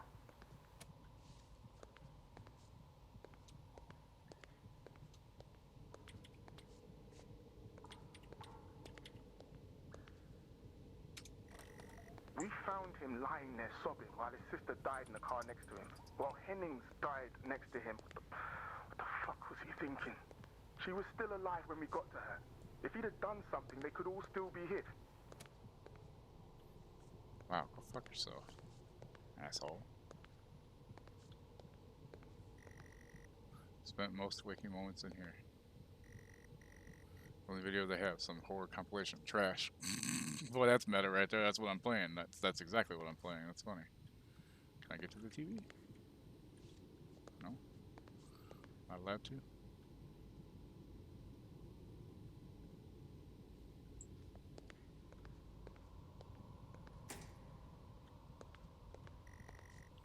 You only caught a glimpse of the room. You can guess why there is no detail in here.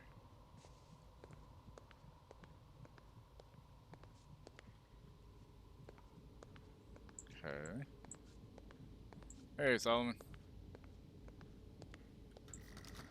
Another door you never opened. Don't know what's in there. Waiting area is dark, but you feel a presence right behind you. I do?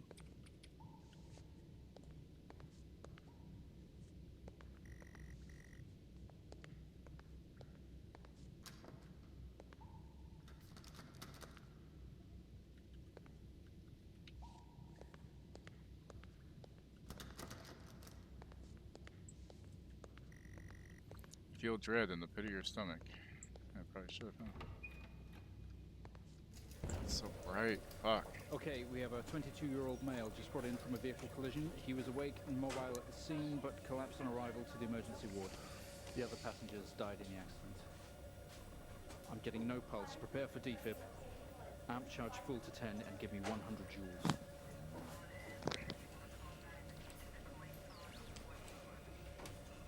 Come on, 100 joules. Charging up full to 10.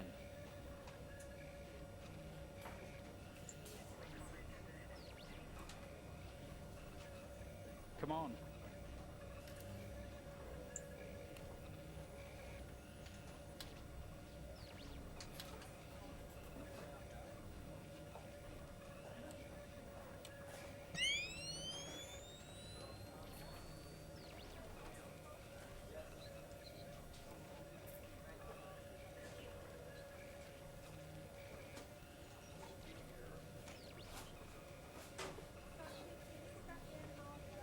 Come on, 100 joules. Charging up full to 10. Clear. No reaction from first stage. Let's try higher. 200 joules. Keep the amp charged at 10.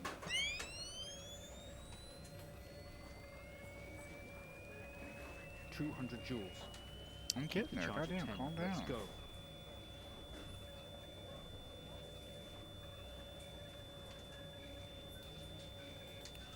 Clear. Okay, we have a reaction of some sort here, a weak signal. Let's keep going. Increase again. 360, charge full.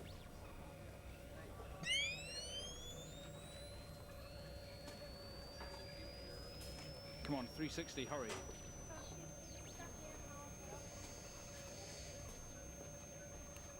Clear. Well, would you look at that? Seems we have a pulse. Rhythm is stable. We need to run an X-ray right away.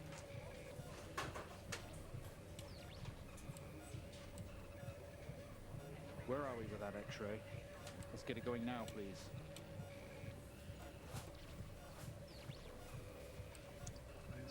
X-ray. I don't know how to do the X-ray.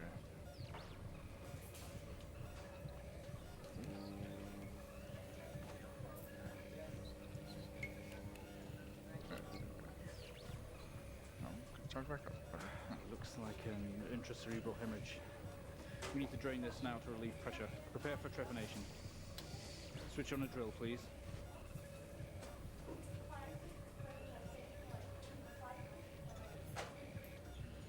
The drill, please.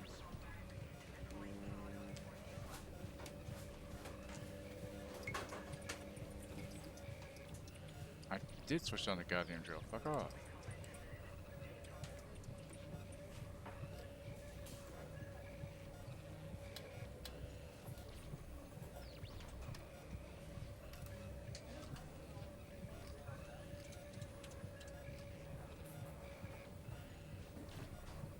Can we get this on the screen, please?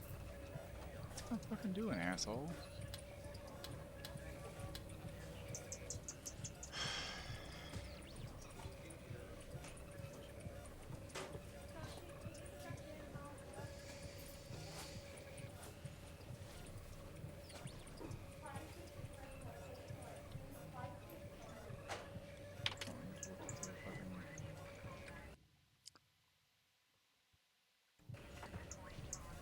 Where's the fucking thing for the I drill? can't see what I'm doing. Get this on the screen now. Oh, okay. Mr. Asian, you've made excellent progress. You're doing great. We need you to stay calm and try to relax while we go through these next steps. Oh yeah, I'll stay We're going calm to with the drill in attempt my to head. Alleviate some of this discomfort.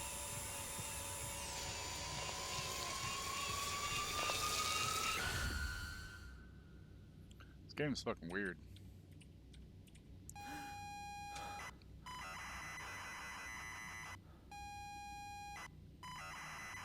The House Abandoned Interactive Horror Adventure.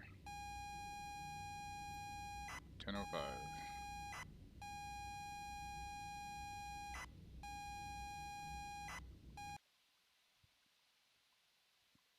Yeah, because, you know.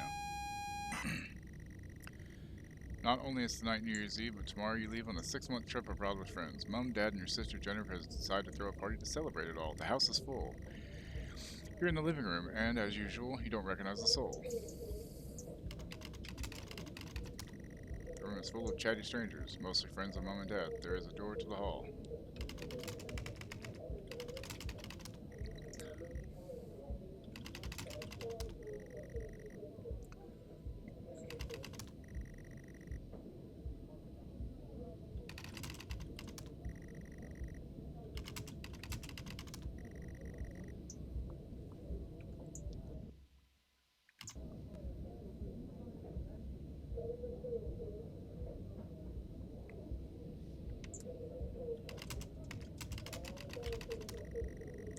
Push through the crowd into the hallway.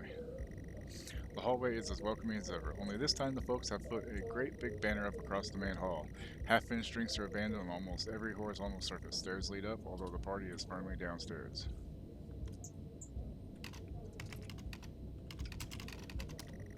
Same as ever, stairs, door to the living room, and door to the kitchen. Go to the kitchen. They say all the best parties are in the kitchen. Cassie, why are you whining? The kitchen is full of people and loud. There are drinks and food on the table, and the party is in full swing. Dad has cooked a hog roast, which sits proudly on the table, although no one is opening it. There's a utility room and writing on the wall. Also, Jen is here signaling you. Go to his sister. You push through, apologizing over and over to get to Jennifer. Maybe she just needs a VONE. You hug, you're going to miss each other. You thank her for the party. She asks if you're enjoying the party. Say yes. You tell her it's great, even though you don't really know anyone. She tells you to enjoy it anyway, and to loosen up, she asks you to get her a drink. Get a drink. You pour Jen a drink, and one for yourself too. There's never an awkward silence with Jennifer. She always has a question. She asks if you have everything sorted for the big trip. Sure. You tell her yes, that you have packed everything with plenty of room to spare. Another hug. Your family have really gone out their way to make this trip happen for you. Cassie, shush! Hey! Stop.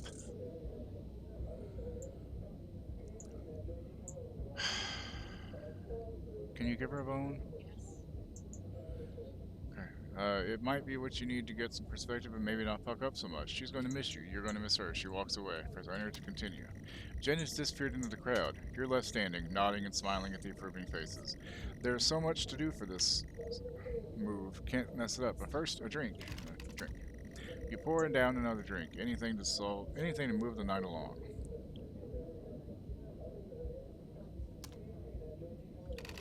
Drink. You're pouring down another drink. Anything to move the night along.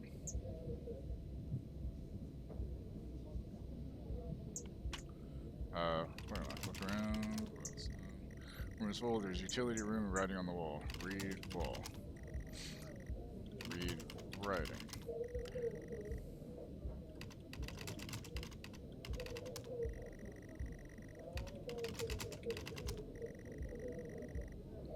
Okay. For the utility room, you open the door and peer in. You're never allowed in here normally. This is where Dad keeps his fine wines and whiskey, ceiling to floor racks. A collector, although he does actually drink them too. There's a bottle with a ribbon around it and a card.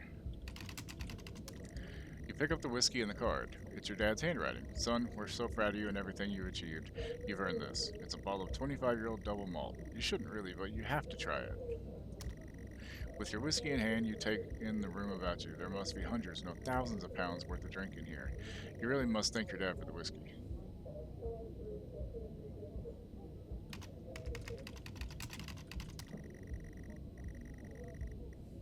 Go to the kitchen. You head back into the kitchen, clutching your new best friend. You stumble out of the utility room and back into the kitchen. That is one strong whiskey. Take another swig and give the thumbs up to Dad across the room. He nods and winks. Okay. You pouring down another drink. Anything to move the night along. Look around. Busy and noisy. We'll need to find somewhere quieter. Okay. Exit kitchen. Go back out to the hallway. Okay. A few bumps and laughs on the way through, and you make it to the hall. You stop dead in your tracks. It's Jen, covered in blood. She's staring straight at you. No one else notices.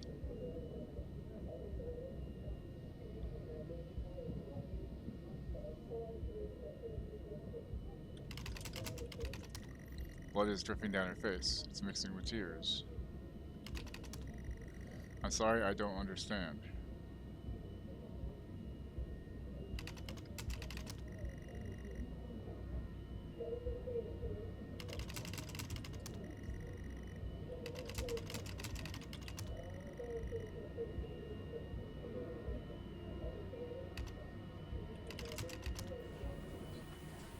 I'm sorry, I don't understand.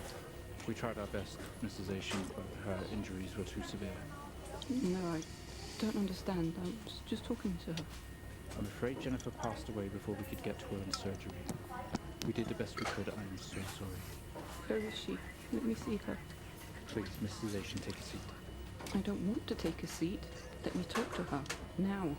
I'll arrange for you to see her. In the meantime, James is in recovery. He's stable for now. I don't want to see him. Wow, rude. So I guess maybe it was my fault.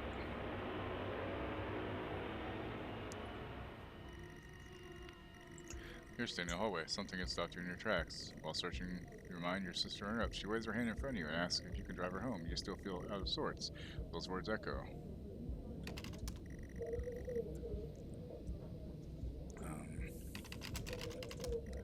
Doors to the kitchen and living room lead from here, while stairs can take you up. Go to living room. You're sure the keys are in the living room. The living room has a much more relaxed atmosphere compared to the kitchen. Various guests are sat on chairs having civilized conversations. This is why you don't drink and drive, y'all. There's a coffee table in the middle of the room. Your mom is pouring a drink at the drinks cabinet. Coffee table.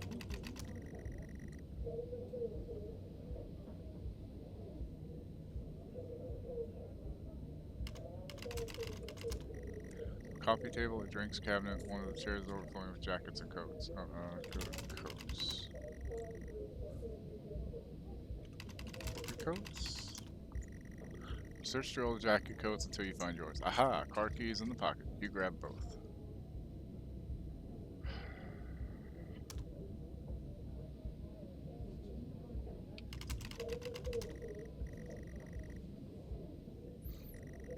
Jen thanks you for helping her out. She has work in the morning, and no one else is in any fit state to drive. Like I am? You can handle it, though. You know the road like the back of your hand, don't you? Jesus Christ. You open the front door and walk out into the freezing night. The cold air hits you. You're glad you have your jacket with you. There's a dusting of snow around you as you step down from the porch. The yard extends around the back of the house, and the car sits at the front of the house. Go to the front.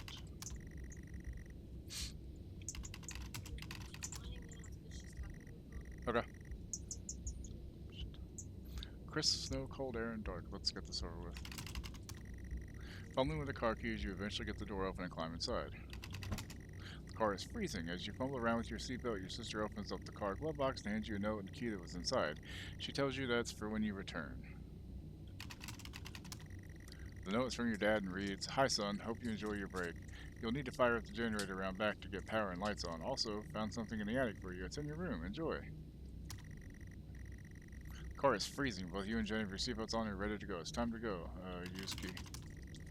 Takes a number of attempts, but you eventually slot the key into the ignition. The car doesn't move, given that the engine isn't actually on. It's like you've never driven before. Use key. You take the key out and put it back in, trying to make sure it's in. Turn key. Hey, Smoke, thank you for the sub. How you doing today? You turn the key in the ignition and the car roars to life. The car squeals but stays stationary. Jen suggests releasing the brake, giving you a wide-eyed stare. Jesus Christ. Release brake. I don't know. Wait. I can't type apparently. Very hesitantly release the handbrake. Okay, drive. Put the car in gear and pull out the driveway like a first-time driver. You really shouldn't be driving. Driving very drunk on the road towards the town where your sister stays. Jen started dozing off as soon as the journey got going. This shouldn't take long. You come to a junction. Is it left or right? You can't remember. She grunts and throws her arm to the left. It's left. Of course it's left. Go left. Busy modding at the moment, but we'll be here in spirit. Alright, thank you. Confident you're on the right road now, you loosen up and put your foot down the accelerator. You feel powerful as the engine roars at your command. Jen sits up in her chair and clutches your arm. She asks you to slow down. Slow down. That's not what really happened, though, is it? Speed up. You're all over the place, Jen is James. hitting your Pull arm and over. yelling at you. Crazy, sister, strange. There's a set of headlights coming directly at you, but really slow, like slow motion.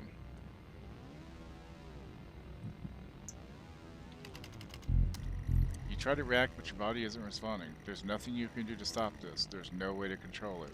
The lights merge with your car. The outside joins James, the for inside. fuck's sake, pull over! The whole world around you begins to scream. James!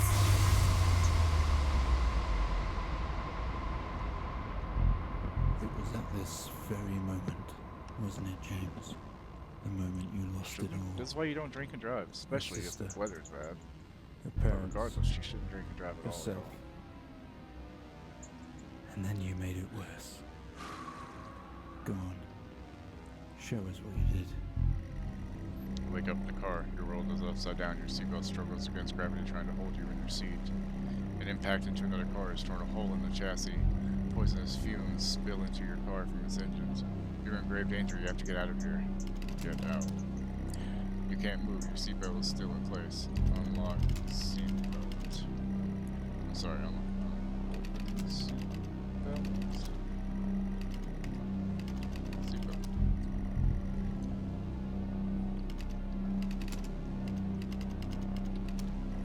You release yourself from the seat. Gravity takes over as you slump to the roof of the car. Get out. You squeeze through the wreckage and fall to your knees on the ground next to your vehicle. Every breath brings pain to your chest. Your head is throbbing. A blue car is smashed into the passenger side of your car. Your life cannot be ruined by this. You are standing holding your whiskey and your dad's note and flashing lights approaching at a distance.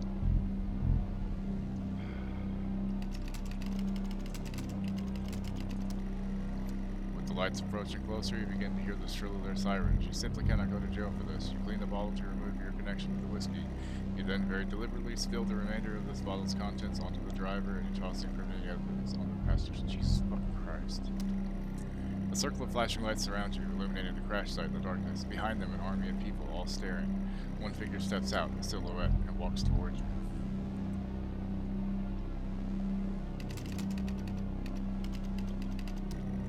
As you approach the man, the pulsating lights around you get dimmer and dimmer while the pain in your head increases.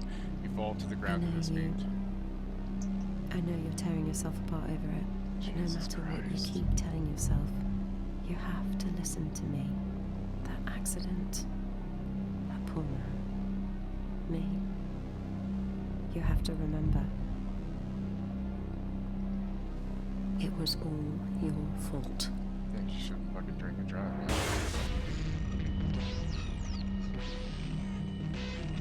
I know what you did. How you left me there to protect yourself. Planting evidence on some poor man. You went headfirst into that officer and you wrecked all of our lives. And you couldn't even take responsibility. You did the right thing for you and no one else. Save yourself. Only it was wrong, wasn't it? Look at you now. Utterly consumed by it. Say it, James. It's all my fault.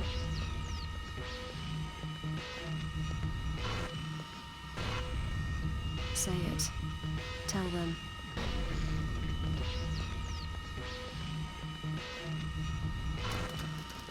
Listen to yourself.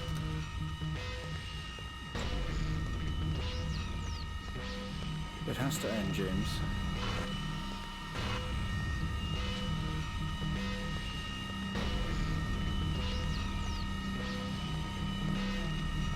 Do you not understand? Sometimes I make you watch your past sessions to see what really happened. Goodness.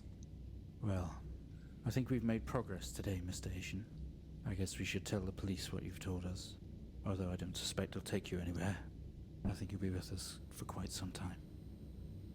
Yeah. Come on, let's get you back to your shows. I'll see you tomorrow. Jesus Christ, dude.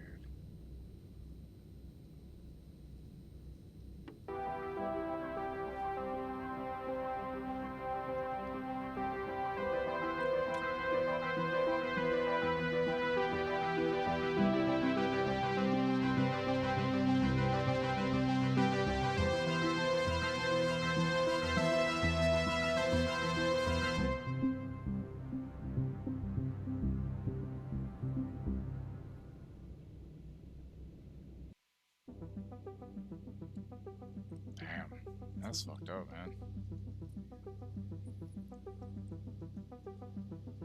God, what a piece of shit. Like, like, drinking and driving is bad enough, but then selfish. Don't even save your sister. You just plant the evidence and then make like somebody else did it. Like, what the fuck's wrong with you? Really, what the fuck is wrong with you? That's so fucked up, dude. Oh, this is scrolling. I'm gonna get some water. I'll be right back.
Okay, let's see. So that was that game. Ah, well, as long as you took pills. I mean, you could always go lay down. You don't have to stream today, obviously. Or not stream today, I mean. Let's see what else we can play for right now. Nice. I guess you're excused. Okay, so that's one game I can uninstall now because I've played it, and that was actually a really cool game. I liked it a lot. Let's see.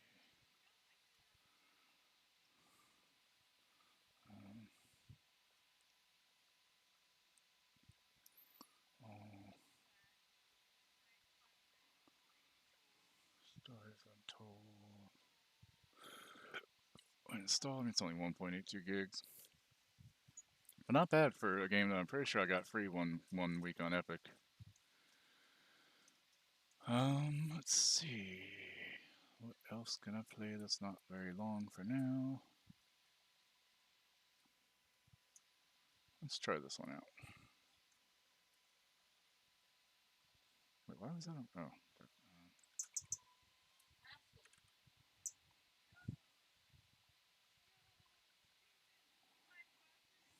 Okay, let's try this.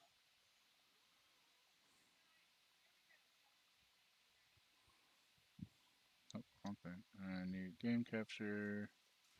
Switch to this, which apparently is not responding, I guess. That's cool. Wait for program to respond. Come on now. Don't be like that.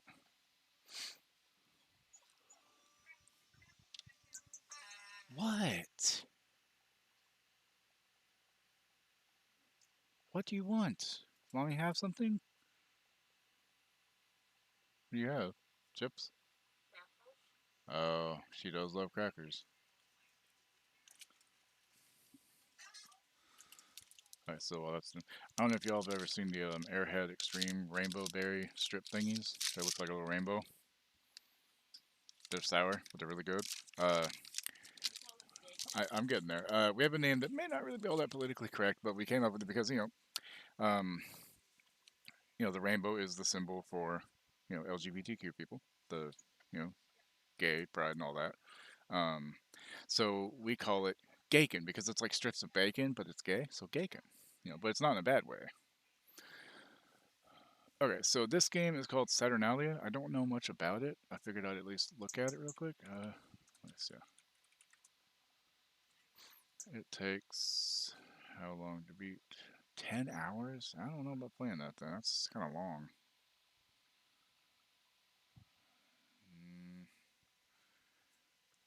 Also, references to the. Yeah, no, we're not gonna play this. Close window. Let's see. It's Halloween. I guess we could always just do scoring. Because fuck it. Why not? Let's try it out and see how shitty it is. And if it's not any good, then I can always change it, I guess. Fuck it. Yeah, eventually I'm gonna do a little misfortune, but I'm gonna wait a little bit later for that. It's already 12:20. Jesus. Just capture scoring. Boom. Yep, let's play. Access info, yes. Got any Game Pass? Come on, stop being a dick.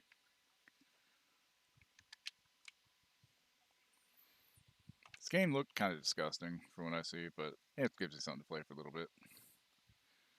Till some other people are done streaming, and I have. Because somebody specifically wanted to watch it, I don't mind waiting to play it till a little bit later. So. Yes, allow access. What the fuck? Is it not on the right thing? There it goes. Okay.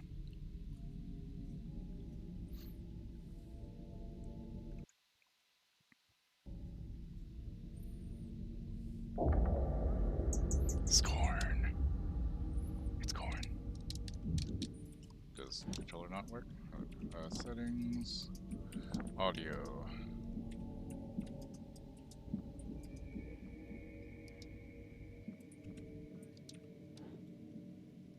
Language. English. Video.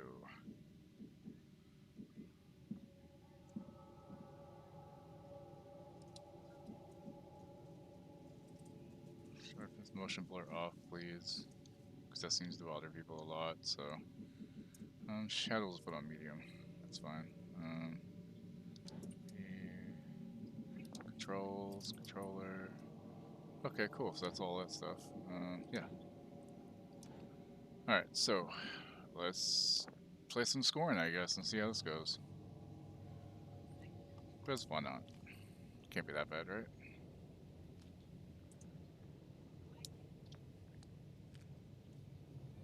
Ugh. I'm ugly. I have no lips? Jesus.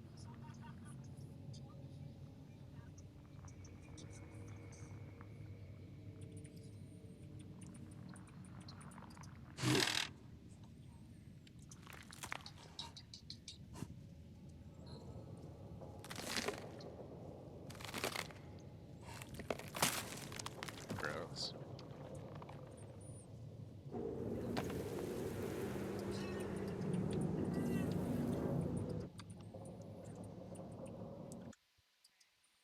Really, it's gonna be one of those, man.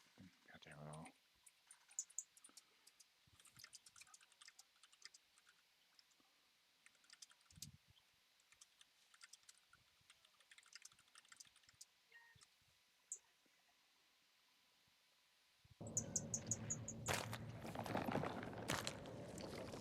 Alright, let's crawl along the ground. Don't know who or where I am. What the fuck is going on?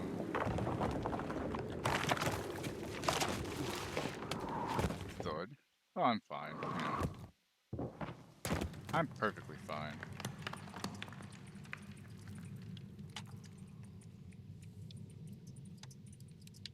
Okay. Did something pull me inside? Is that what it was? corn. It's a big lump of knobs. It's got the juice. Sorry, I had to make the joke at least once. Oh, my leg hurts. Ow. Oh, by the way, hon, I didn't have to call the vet. It had refills on it. So I just called in the refill. It'll be ready by tomorrow. It has 2 refills, so we'll be able to get another one after that, too. So, because I was about to call the vet, and I looked, I was like, hold on. I was like, oh, it's got refills. Shit. The dog's anti-anxiety medication has had refills on it. I was going to have to call the vet.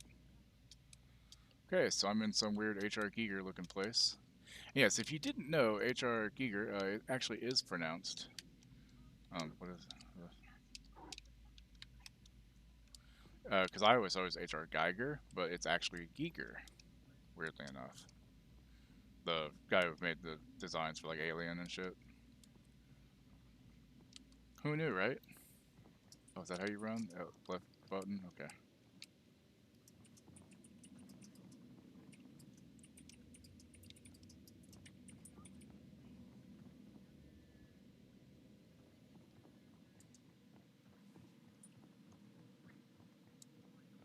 Although this can't be anywhere near as gross as Outlast, other than body horror-wise.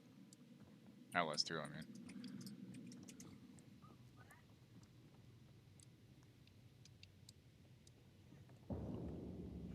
That door's locked, so I can't do anything with that yet, right? Yeah, because I need my hands put into stuff. I gotta put my hand in stuff, y'all.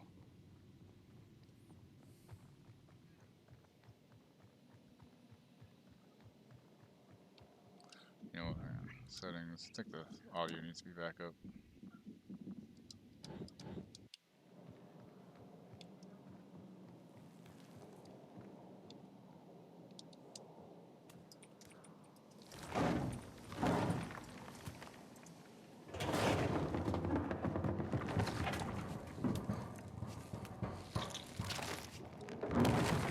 Oh, that was close.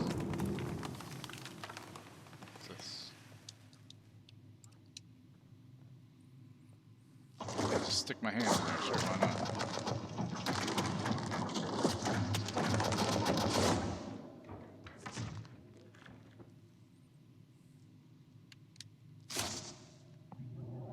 It's a key.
Am I supposed to have those all open, or one open, or what? I have no fucking idea.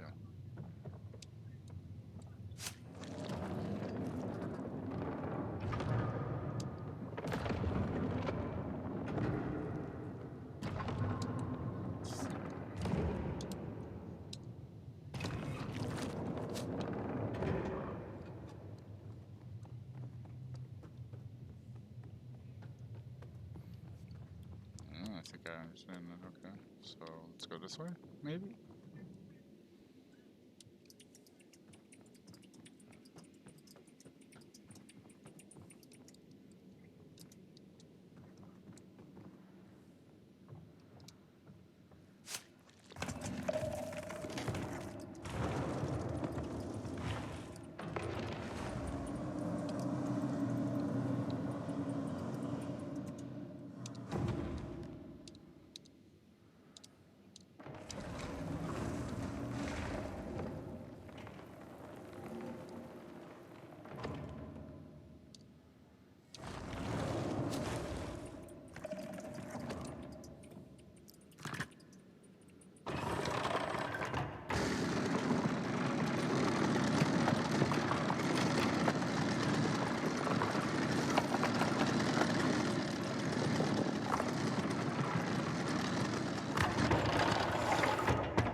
This one first, then?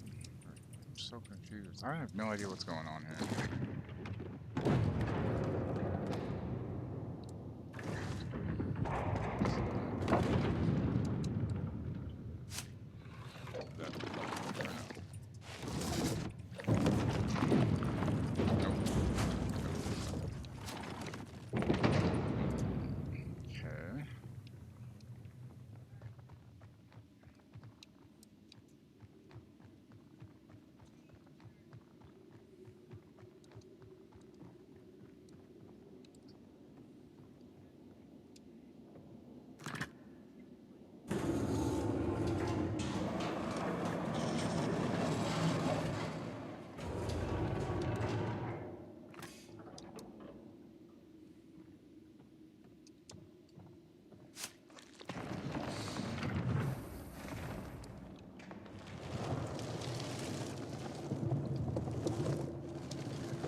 I'm very lost.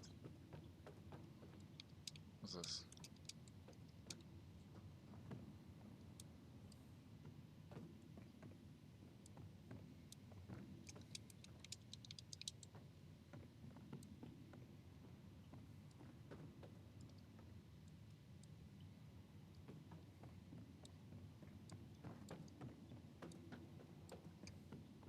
If I knew what I was supposed to be fisting, I'd be fisting it, but I have no idea.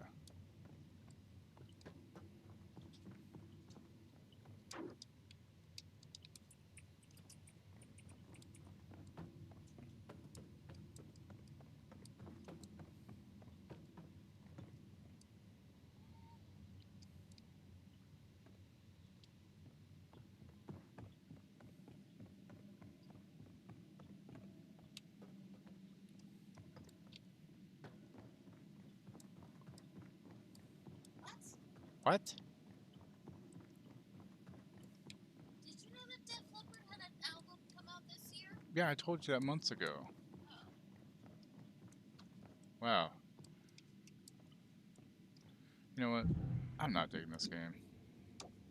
It's just not for me. That's fine. That's fine. It's fine. It's not a big deal. It's okay. Let's see. You know what? I don't have to play spooky things. Nothing wrong with that. Let's see. We can play other things too.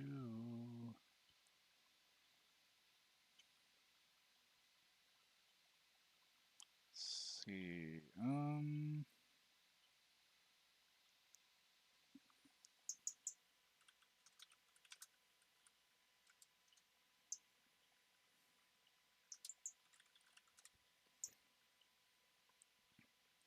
Flowers.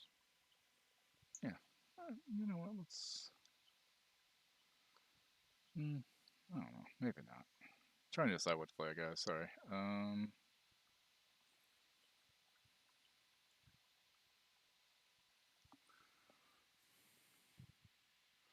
Let's see. Installed locally. Let's see here.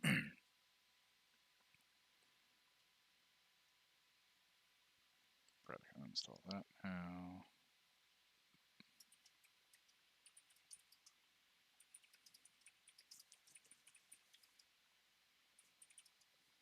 Come on, Steam. Hurry up and uninstall that game so I can move on down my list and pick something to play.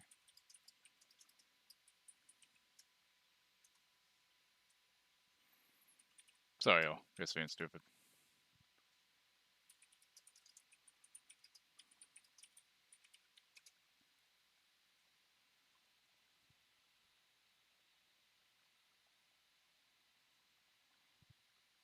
Okay. Okay, so let's see. Installed locally, because I don't want to accidentally try to stream anything from Charles' computer while she's doing something.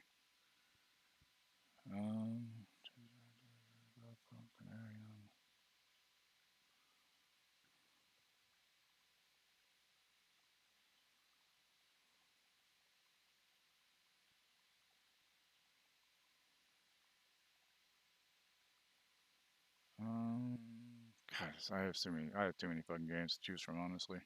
Fuck it. We'll give it a go. It's only a 4-hour game.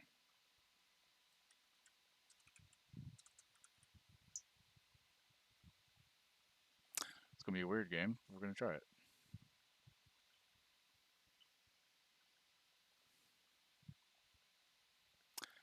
This is Doki Doki Literature Club, which apparently gets really fucking weird. So, why not, right?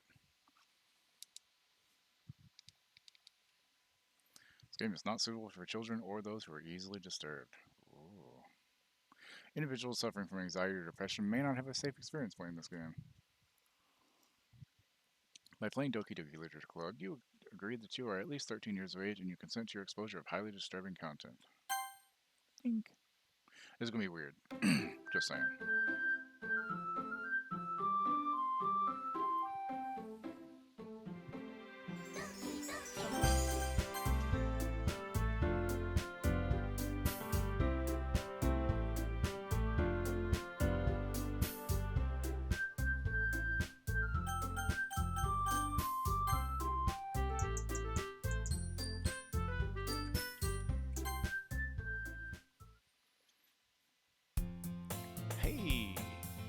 I see an annoying girl running toward me from the distance, waving her arms in the air like she's totally oblivious to any attention she might draw to herself. That girl is Sayori, my neighbor and good friend since we were children. You know, the kind of friend you'd never see yourself making today. But it just kind of works out because you've known each other for so long. We used to walk to school together on days like this, but starting around high school, she would oversleep more and more frequently, and I would get tired of waiting up. But if she's going to chase after me like this, I almost feel better off running away. However, I just sigh and idle in front of the crosswalk and let Sayori catch up to me. Ha! I overslept again. Did I catch you this time? Maybe, but only because I decided to stop and wait for you. Yeah, you say that like you were thinking about ignoring me? That's mean, Bruges. This is weird. Well, if people stare at you for acting weird, then I don't want them to think we're a couple or something. Fine. But But you did wait for me after all. I guess you don't have it in you to be mean even if you want to. Whatever you say, Sayori. We cross the street together and make our way to school. As we draw near, the streets become increasingly speckled with other students making their daily commute. By the way, Verge, have you decided on a club to join yet? Club? I told you already, I'm really not interested in joining any clubs. Haven't been looking either. That's not true. You told me you would join a club this year. Did I? I'm sure it's possible that I did in one of our many conversations where I dismissively go along with whatever she's going on about. Sayori likes to worry a little too much about me when I'm perfectly content just getting by on the average while spending my free time on games and anime. I was talking about how I'm worried that you won't learn how to socialize or have any skills before college. Your happiness is really important to me, you know? And I know you're happy now, but I died at the thought of you becoming a NEET in a few years because you're not used to the real world. What is a NEET? Hold on.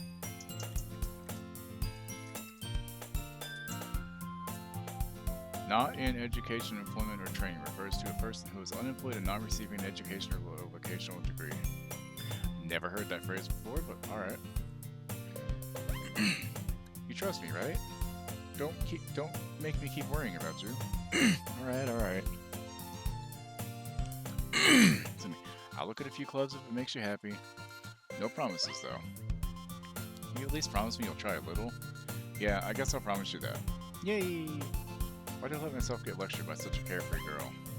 More than that, I'm surprised I even let myself relent to her. I guess seeing her worry so much about me makes me want to ease her mind at least a little bit, even if she does exaggerate everything inside of her head. The school day is as ordinary as ever, and it's over before I know it. After I pack up my things, I stare blankly at the wall, looking for an ounce of motivation. Clubs. Sayori wants me to check out some clubs. I guess I have no choice but to start with the anime club. Hello? Sayori? Sayori must have come into the classroom while I was spacing out. I look around and realize I'm the only one left in the classroom. I thought I'd catch you coming out of the classroom, but I saw you just sitting here and spacing out, so I came in. Honestly, you're even worse than me sometimes. I'm impressed. You don't need to wait up for me if it's going to make you late to your own club. Well, I thought you might need some encouragement, so I thought, you know... You know what? Well, that you could come to my club. Sayori. Yeah? There's no way I'm going to your club. Meanie. Sayori is vice president of the literature club. Not that I was ever aware she had any interest in literature. In fact, I'm 99% sure she only did because she thought it would be fun to help start a new club. Since she was the first one to show interest after the one who proposed the club, she inherited the title Vice President. That said, my interest in literature is guaranteed to be even less. Yeah, I'm going to the anime club. Come on, please. Why do you care so much anyway? Well, I kind of told the club yesterday I would bring in a new member. Natsuki made cupcakes and everything. Natsuki. Don't make promises you can't keep. I can't tell if Sayori is really that much of an airhead or if she's so cunning as to have planned all of this out. I let out a long sigh. Fine, I'll stop by for a cupcake, okay? Yes, let's go. And thus, today marks the day I sold my soul for a cupcake. I dejectedly follow Sayori across the school and upstairs, a section of the school I rarely visit, being generally used for third-year classes and activities. Sayori, full of energy, swings open the classroom door. Everyone, the new member is here. I told you, don't call me a new member. I glance around the room. Welcome to Literature Club. It's a pleasure meeting you. Sayori always says nice things about you. Seriously, you brought a boy? Way to kill the atmosphere. Ah, Fruits, what a nice surprise. Welcome to the club.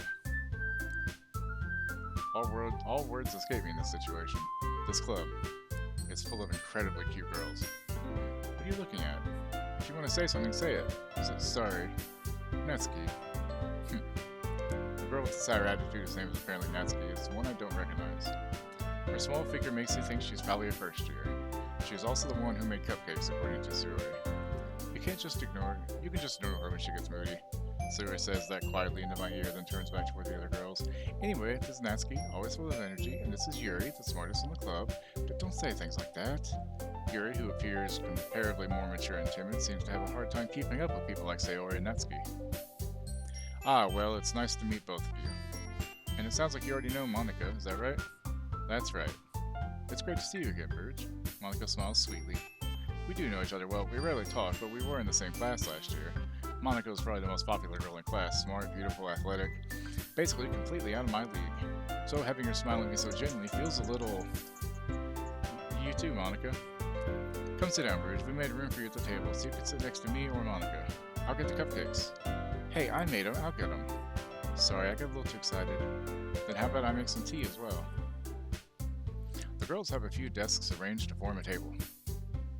As Sayori mentioned, it's been widened so that there is one space next to Monica and one space next to Sayori.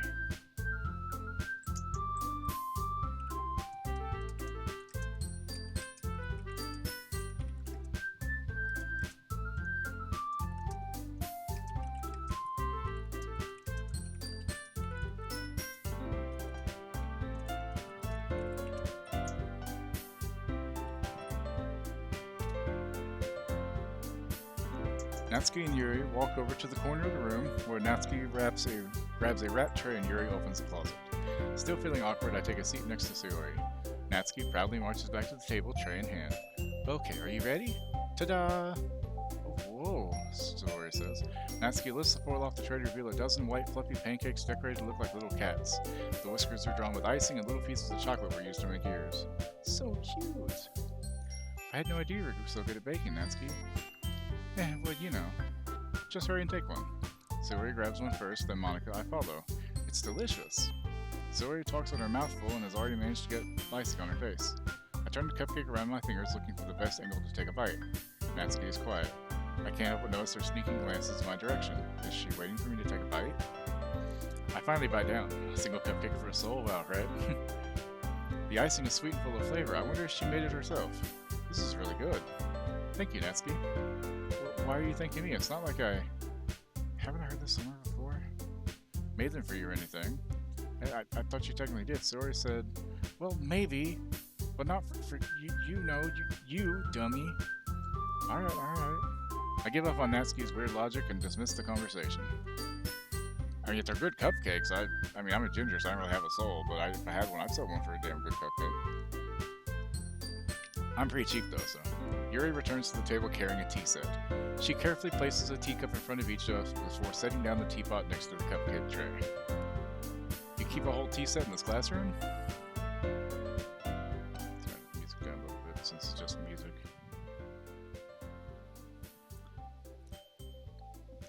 Don't worry, the teachers gave us permission. After all, doesn't a hot cup of tea help you enjoy a good book? I guess. Don't let yourself get intimidated. Yuri's just trying to impress you. That's not... Insulted, Yuri looks away. I meant that, you know, I believe you. Well, tea and reading might not be a pastime for me, but at least I enjoy tea. I at least enjoy tea. I'm glad. Yuri faintly smiles to herself in relief. Monica raises an eyebrow and smiles at me. So what made you consider the literature club? I was afraid of this question. Something tells me I shouldn't tell Monica that I was practically dragged here by Sayori. Well, I haven't joined any clubs yet, and Sayori seemed really happy here, so... That's okay, don't be embarrassed. We'll make sure you feel right at home, okay? Sorry, the fucking music's just so loud. As president of the Literature Club, it's my duty to make the club fun and exciting for everyone. Wait, can I save? Oh, I can save. Might as well save just to make sure it's saved. Empty slot. Yeah, sure, why not? Monica, I'm surprised. How come you decide to start your own club? You could probably be a board member for any of the major clubs. Weren't you a leader of the debate club last year? Well, you know, to be honest, I can't stand all the politics around the major clubs. It feels like nothing but arguing about the budget and publicity and how to prepare for events. I'd much rather take something I personally enjoy and make something special out of it. And if it encourages others to get into literature, then I'm fulfilling that dream. Monica really is a great leader. Yuri also nods in agreement. But I'm surprised there aren't more people in the club yet. It must be hard to start a new club. You could put it that way. Not many people are very interested in putting out all the effort to start something brand new.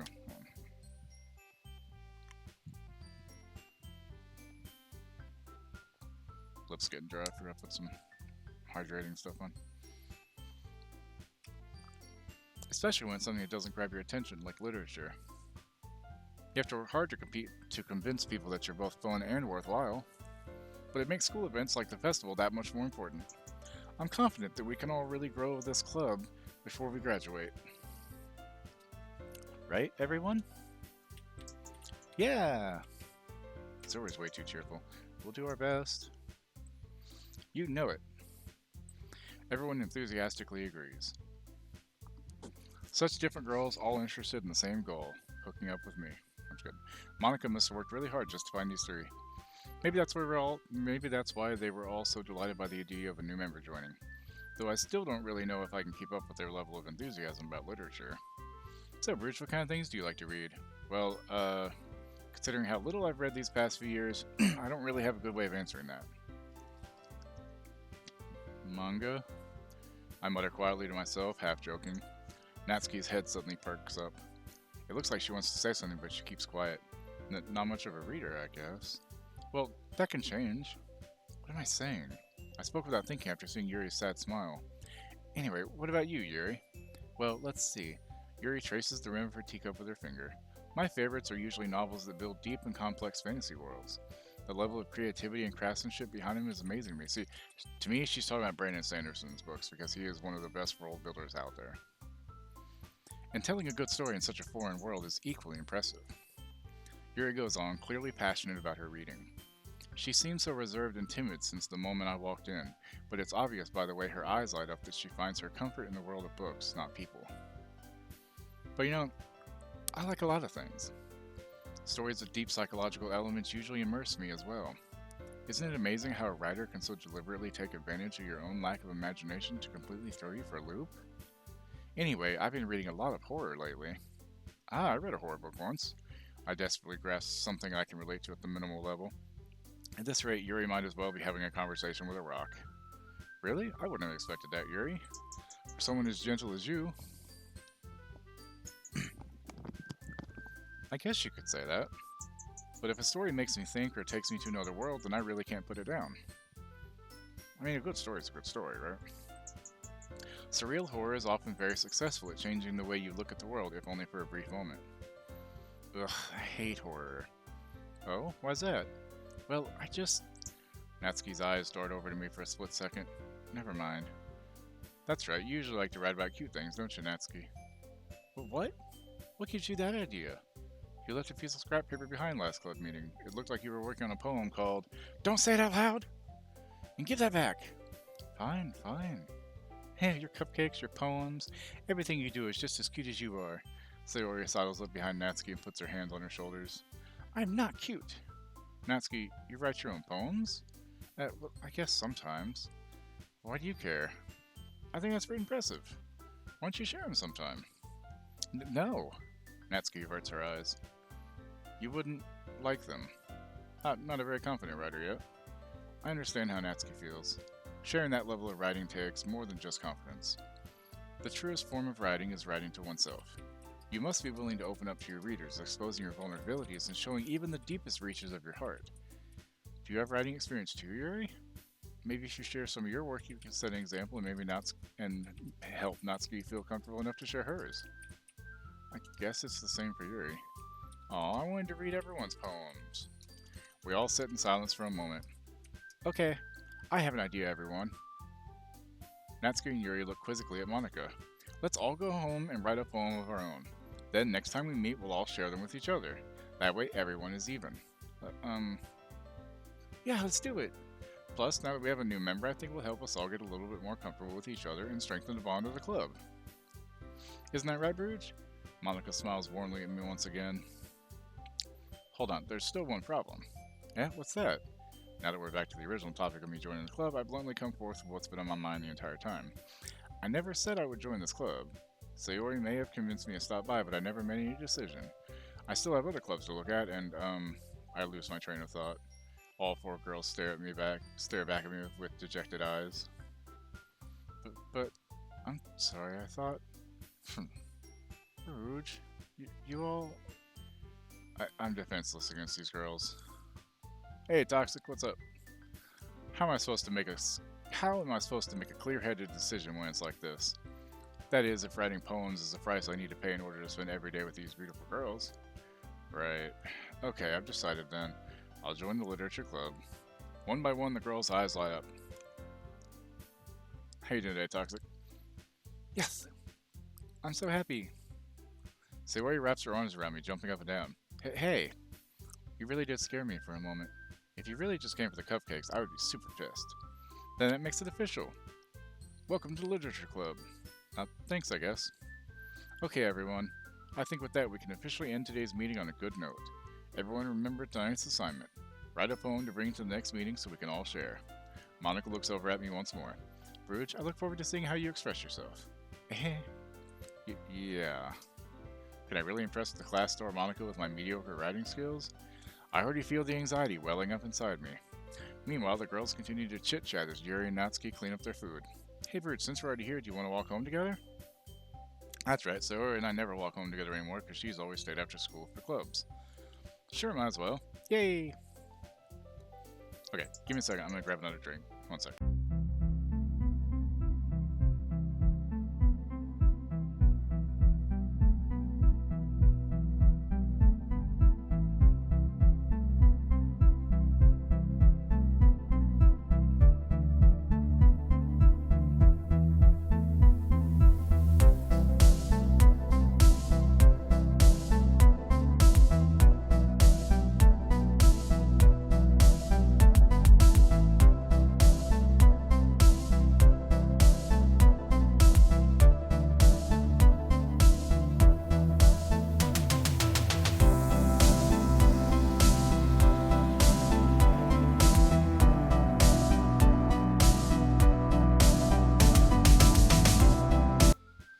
Okay, I'm back. Sorry about that. I needed a drink that's not water right now, because...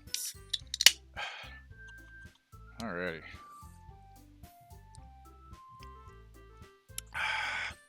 With that, the two of us depart the classroom and make our way home. The whole way, my mind wanders back and forth between the four girls. Sayori, Natsuki, Yuri, and of course, Monica. Will I really be happy spending every day after school in the literature club? Thank you, Smokey. Perhaps I'll have the chance to grow closer to one of these girls. So this apparently turns really fucking dark, so... Alright, I'll just need to make the most of my circumstances, and I'm sure good fortune will follow me. And I guess that starts with writing a poem tonight. I get to write a poem. Is it an Eldritch poem? Don't need this paper anymore, that's for the last game. Time to write a poem. Pick words you think your favorite club member will like. Something good might happen with whoever likes your poem the most. Oh god.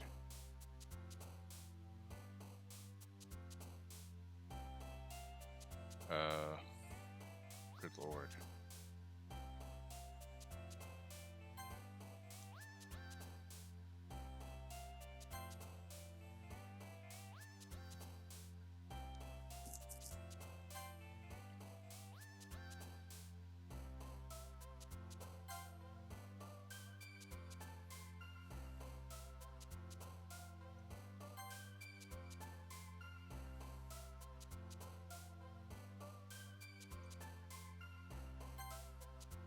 I have no idea where this is going.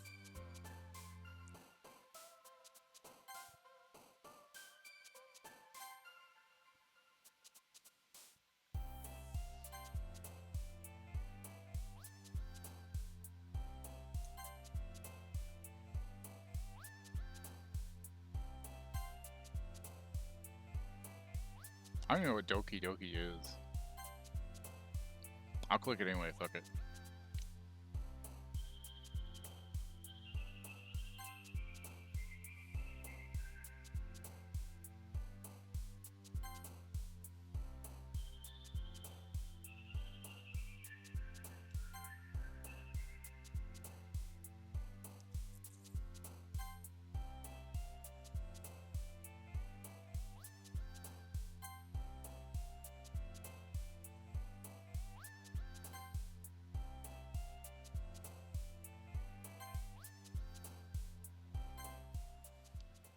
Let's see how bad this poem is, y'all. Hi again, Bruges. Glad to see you didn't run away on us. Haha. Nah, don't worry. This might be a little strange for me, but I at least keep my word. Well, I'm back at the Literature Club. I was the last to come in, so everyone else is already hanging out. Thanks for keeping your promise, Bruges. I hope this isn't too overwhelming of a commitment for you, making you dive headfirst into literature when you're not accustomed to it. Oh, come on, like he deserves any slack.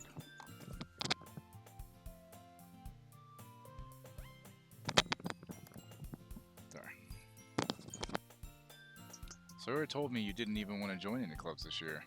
And last year, too. I don't know if you plan to just come here and hang out or what. But if you don't take us seriously, then you won't see the end of it. Natsuki, you certainly have a big mouth for someone who keeps her manga collection in the cloakroom. I never remember how to say if it's manga or manga. I think it's manga. Natsuki finds herself stuck between saying Monica and manga. Manga is literature. Swiftly defeated, Natsuki plops back into her seat. Don't worry, guys. Bruce always gives it his best as long as he's having fun. He helps me with busy work without me even asking. Like cooking, cleaning my room. How dependable? Sayori, that's because your room is so messy it's distracting. And you almost set your house on fire once. Is that so? You two are really good friends, aren't you? I might be a little jealous. How come you and Bruce can become good friends too? Sayori? As usual, Sayori seems oblivious to the weird situation she just put me into. Oh, Yuri even brought you something today, you know? Wait, Sayori... Me? Not really. Don't be shy. It's really nothing. What is it? Never mind. Sayori made it sound like a big deal when it's really not. What do I do? I'm sorry, Yuri, I wasn't thinking. I guess that means it's up to me to rescue the situation. Hey, don't worry about it. First of all, I wasn't expecting anything in the first place, so any nice gesture from you is a pleasant surprise. It'll make me happy no matter what. Is that so? Yeah, I won't make a big deal if you don't want it to be. Alright. Well, here. Yuri reaches into her bag and pulls out a book. I didn't want you to feel left out, so I picked out a book that I thought you might enjoy. It's a short read, so it should keep your attention even if you don't usually read. And we could, you know, discuss it if you wanted. This is... How is this girl accidentally being so cute? She even picked out a book she thinks I'll like, despite me not reading much. Yuri, thank you, I'll definitely read this. I enthusiastically take the book. Phew. Well, you can read it at your own pace. I look forward to hearing what you think. Now that everyone's settled in, I expected Monica to kick off some scheduled activities for the club, but that doesn't seem to be the case. Sayori and Monica are having a cheery conversation in the corner. Yuri's face is already buried in a book. I can't help but notice her intense expression, like she was waiting for this chance. Meanwhile, Natsuki is rummaging around in the closet. I'm really curious to talk to Yuri a little bit more, but at the same time, I would feel bad for distracting her from reading. I catch a glimpse of the cover of her book. It looks like the same book that she lent to me. More than that, she seems to be on the first few pages. Crap. I think she knows me looking at her. She sneaks another glance at me and eyes me for a split second. But that only makes her hide her face deeper in her book. Sorry. I was just facing out. I muttered this, sensing I made her uncomfortable. Oh. It's fine. If I was focused, then I probably wouldn't have noticed in the first place. But I'm just rereading a bit of this, so... That's the book you gave me, right? Mm-hmm. I wanted to reread some of it. Not for any particular reason. Just curious, how come you have two copies of the same book? Well, when I stopped at the bookstore yesterday... that's not what I meant. I mean, I just happened to buy two of them. Ah, I see. There's something fairly obvious here that Yuri isn't telling me, but I decided to let it go. I'll definitely start reading it soon. I'm glad to hear. Once it starts to pick up, you might have a hard time putting it down. It's a very engaging and relatable story. Is that so? What's it about, anyway? Well... Yuri closes the book and scans her eyes over the back. The book is titled Portrait of Markov. There's an ominous-looking eye symbol on the front cover. Alright, I just wanted to make sure I don't accidentally give anything away. Basically, it's about this girl in high school who moves in with her long-lost younger sister, but as soon as she does so, her life gets really strange. She gets targeted by these people who escaped from a human experiment prison, and while her life is in danger, she needs to desperately choose who to trust. No matter what she does, she ends up destroying most of her relationships, and her life starts to fall apart. That's kind of dark, isn't it? Yuri made it sound like it was going to be a nice story, so that dark turn came out from nowhere. Yuri gently giggles all of a sudden. Are you not a fan of that sort of thing, Verge? No, it's not that. I mean, I can definitely enjoy these kinds of stories, so don't worry. I hope so. Yeah, I totally forgot that Yuri's into those things. She's so shy and reclusive on the outside, but her mind seems to be completely different. It's just that those kinds of stories, they challenge you to look at life from a strange new perspective. When horrible things happen, not just because someone wants to be evil.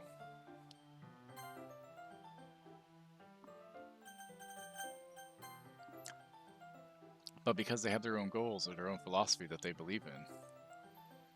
Then suddenly, when you thought you related to the protagonist, They may not be the naive one for letting their one-sided morals interfere with the villain's plans.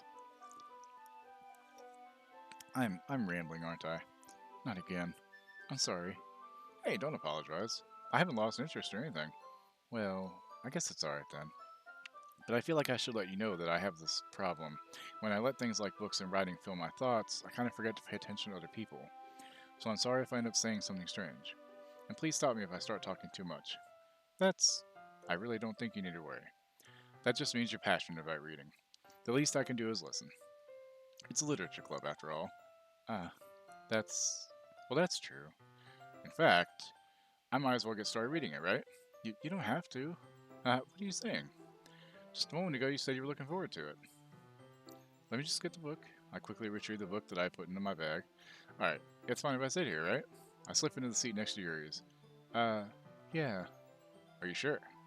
You seem a little apprehensive. I'm sorry. It's not that I don't want you to. It's just something I'm not very used to. That is, reading in company with someone. I see. Well, just tell me if I end up distracting you or anything. Alright. I open the book and start the prologue. I soon understand what Yuri means about reading in company. It's as if I can feel her presence over my shoulder as I read.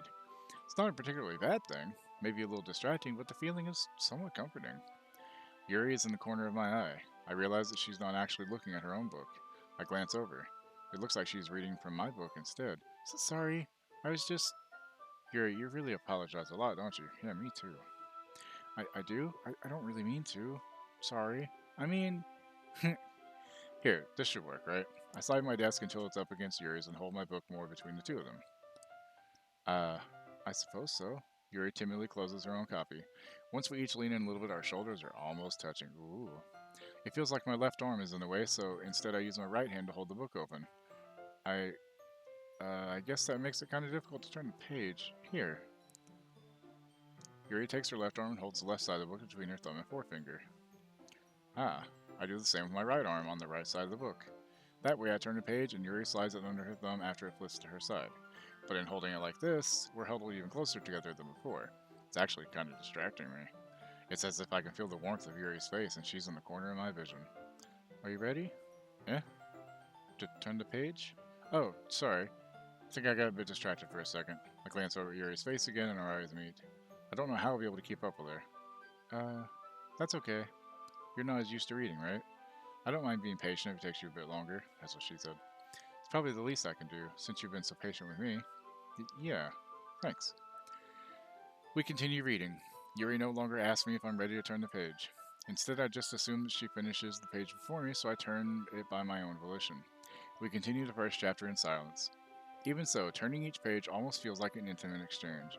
My thumb gently letting go of the page, letting it flutter over to her side as she catches it under her own thumb. Wow, this guy's writing poetry in his head, y'all. Hey, Yuri? This might be a silly thought, but the main character kind of reminds me of you a little bit. Do you think so? How does she... Well, I guess she's more blunt in a lot of ways, but she also second-guesses all the things that she says and does. Like she's afraid she'll do something wrong. It's not like I can see into your head or anything, but they're kind of reminiscent of some of your mannerisms. I see. Yuri remains silent for a moment. But, Bruges, that's probably a terrible thing to have in common with her. It's so embarrassing that you think that. Wait, I didn't mean it in a bad way or anything. Sorry, I really didn't know you were self-conscious about that sort of thing. I guess I'm more meant that it's kind of cute. What are you saying all of a sudden? Okay, everyone. I think it's about time we share today's poems with each other. We might not have enough time if we wait too long. Yuri exhales, spared from finishing her thought. Is that alright, Yuri? You look kind of down. Sorry if you haven't been looking forward to this. It's not. It's fine. Yuri releases her hand from the book, causing it to close on top of my thumb. Alright. I guess I'll do some more reading tonight. Or would you prefer I only read it with you? I guess I don't have too much of a preference either way. In that case, I'll read a little more tonight. It'll be more fun to read with you after it picks up a bit, you know? That's good reasoning. In that case, feel free to finish the first 2 chapters in your own time. Alright. I stand up. I make a mental note of where I left off in the book and slip it back into my bag. By the way, did you remember to write a poem last night? Yeah. My relaxation ends. I can't believe I agreed to do something so embarrassing. I couldn't really find that much inspiration since I've never really done this before. Well, now that everyone's ready, why don't you find someone to share with? I can't wait. Sayori and Monica enthusiastically pull out their poems. Sayori's is on a wrinkled sheet of loose leaf torn from a spiral notebook. On the other hand, Monica wrote hers in a composition notebook. I can already see Monica's pristine handwriting from where I sit. Natsuki and Yuri reluctantly comply as well, reaching into their bags. I do the same myself. This is terrible. Who should I show my poem to first? Yuri. Yuri seems the most experienced, so I should start with her. I can trust her opinion to be fair. As Yuri reads the poem, I notice her eyes lighten. Exceptional. What was that? Did I say that out loud? Yuri first covers her mouth, but then ends up covering her whole face. He's gonna hate me. You really didn't do anything wrong, Yuri. I guess you're right. What am I getting so nervous for? Yuri takes a breath. So, what kind of writing experience do you have? Your use of imagery and metaphors indicates you've written a lot of poetry before. Really? Wow, that's a huge compliment coming from you. This is actually my first time, really. Huh? Yuri stares at me blankly, then looks at my poem again. Well, I know that. I just meant, Yuri trails off, unable to find an excuse. She traces her finger along the words in the poem as if breaking it down more thoroughly. Yeah, okay. This is the reason I was able to tell. It's just that there are specific writing habits that are usually typical of new writers. And having been through that myself, I kind of learned to pick up on them. I think the most notable thing I recognize in new writers is that they try to make their style very deliberate. In other words, they tend to pick a writing style separate from the topic matter and they form and fit the two together. The end result is that both the style and the expressiveness are weakened.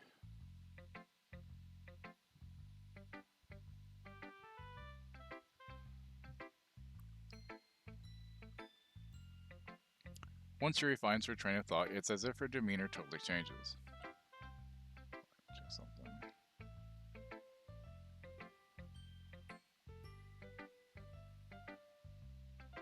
Okay, just double check that real quick. All right. Her stammering is completely gone, and she sounds like an expert. Let's go ahead and say her just in case. I haven't really done much. Okay. Of course, that's not something you can be blamed for. There are so many different skills and techniques that go into writing even a simple poem. Not just finding them and building them, but getting them to work together is probably the most challenging part. It might take you some time, but it all comes with practice and learning by example and trying new things.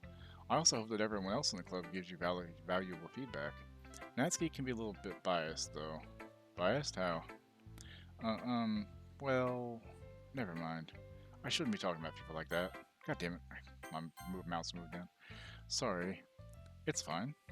I'm not sure if Yuri is apologizing to herself, to me, or Natsuki. Do you mind if I read your poem now? Please do. I'd love to share my thought process behind it. Yuri smiles dreamily as if it's a rare opportunity for her. Which itself is kind of funny. After all, isn't this supposed to be a literature club?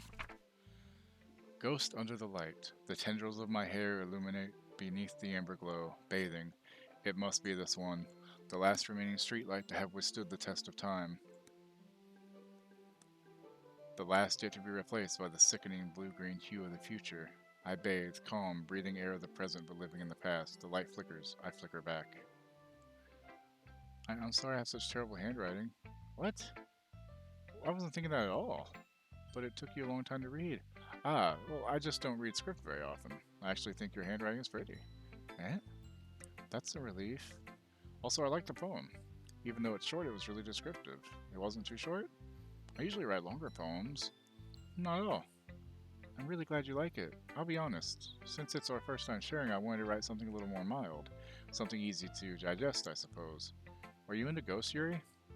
Huh? Actually, the story isn't about a ghost at all, Rouge. Really? I must have totally missed the point. Well, I suppose you did only glance over it after all, but remember that poets often express their own thoughts, feelings, and experiences in their work. They usually do more than tell a simple story or paint a picture. In this case, perhaps the subject of the poem is only being symbolically compared to a ghost, lingering in her last remaining place of comfort, unable to let go of the past. Hey, thanks for the follow. Thanks for the follow. Alrighty. Yeah, thank you. Welcome in. lingering in her last remaining place of comfort, unable to let go of the past, and soon to be left with nothing. That's a lot more solemn, putting it that way. I hadn't even thought of that. That's impressive. Hey? It's nothing, really. Yours was impressive, too. Thank you. Yours was impressive, too, so... Nah. If anything, I could probably learn a thing or two from you. You think so? Yeah, of course. You know, I was really nervous about doing all this, but in the end I enjoyed it. I'm going to keep doing my best for you, Bruges. Me too. Might as well do Sayori next. This is a good poem, Bruges. Are you sure it's your first time?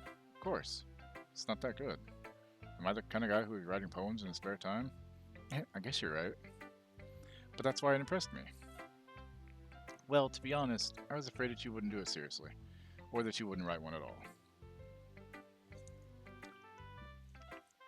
I'm really happy just that you wrote one. It just reminds me of how you're really a part of the club now. Not to mention the fact that I'm standing in front of you in the club room.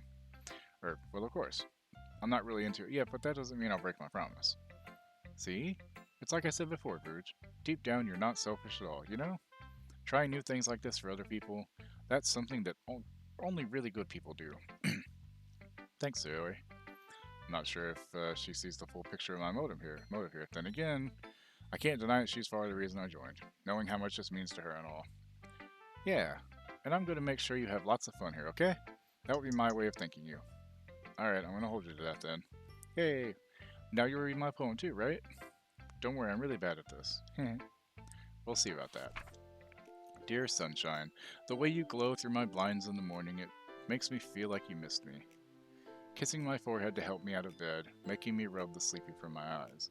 Are you asking me to come out and play? Are you trusting me to wish away a rainy day? I look above, the sky is blue. It's a secret, but I trust you too. If it wasn't for you, I could sleep forever, but I'm not mad, I want breakfast.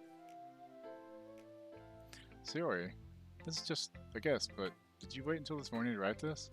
No, just a little bit. You can't answer just a little bit to a yes or no question. I forgot to do it last night. Well, at least that makes me feel a little better about myself. Don't be mean. I still try my best. Yeah, I didn't mean to say it was a bad poem.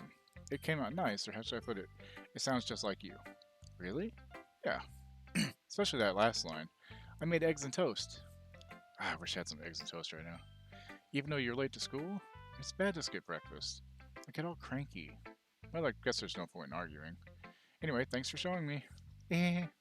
This is so much fun. Monica's the best. Yeah. But next time I won't forget. And I'm going to write the best poem ever. Well, I guess I look forward to it. Let's do Natsuki. Well, it's about what I expected from someone like you. It's a little blunt. Well, excuse me. It's not like I said it was bad. It just didn't evoke any emotions. So basically it's not cute enough for your tastes. Do you want to get smacked? I'll pass. Sigh. Well, anyway, I guess I need to show you mine. Not that you'll like it. Eagles can fly. Monkeys can climb. Crickets can leap. Horses can race. Owls can seek. Cheetahs can run. Eagles can fly. People can try, but that's about it. That's bad. Yeah, I told you that you weren't going to like it. I like it. What? Just be honest. I am. Why are you so convinced I wouldn't like it? Well, because everyone in high school thinks that writing has to be all sophisticated and stuff, so people don't even take my writing seriously. But isn't the point of poems for people to express themselves? Your writing style wouldn't make your message any less valid. Yes, exactly. I like when it's easy to read, but it hits you hard. Like in this poem, seeing everyone around you do great things can be really disheartening. So I decided to write about it. Yeah, I understand. Check some real quick.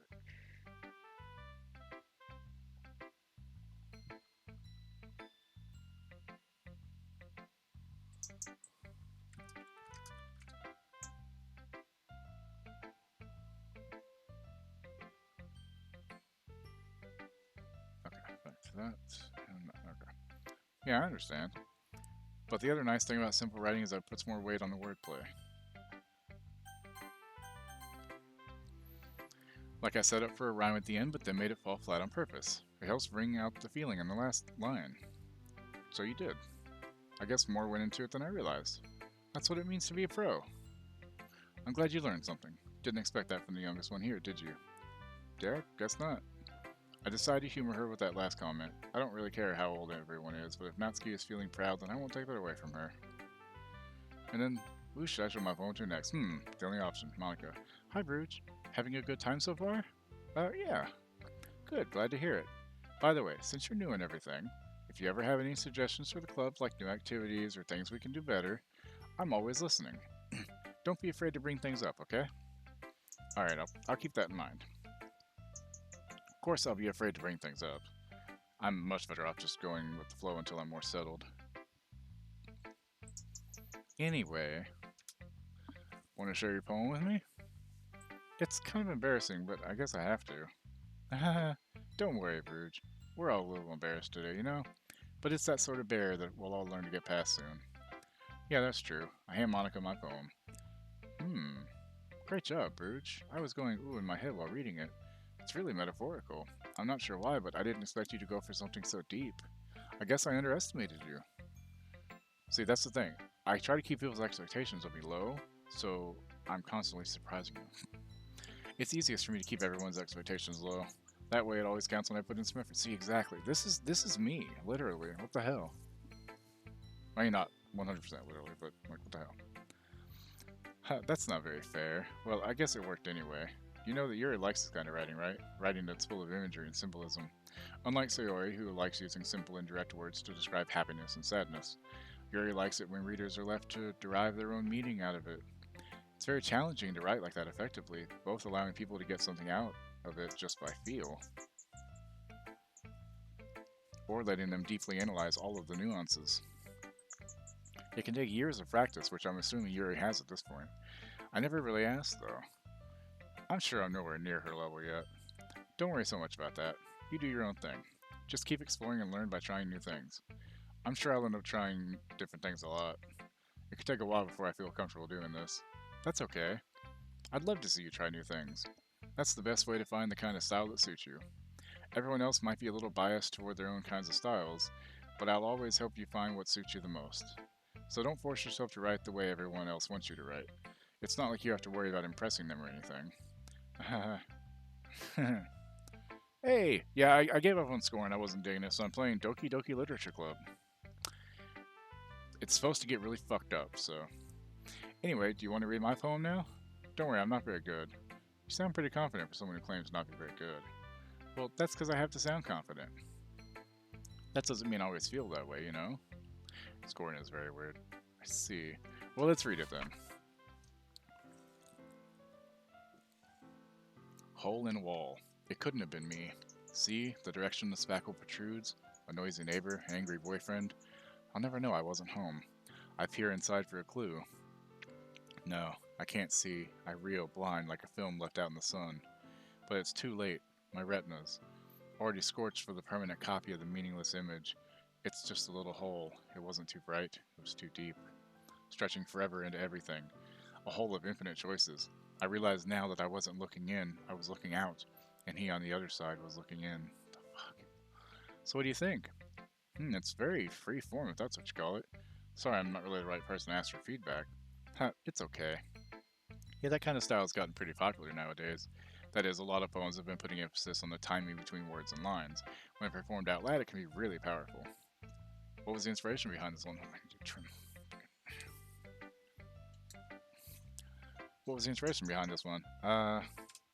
Well, I'm not sure if I know how to put it. I got a piece of skin next to my nails, bugging the shit out of me.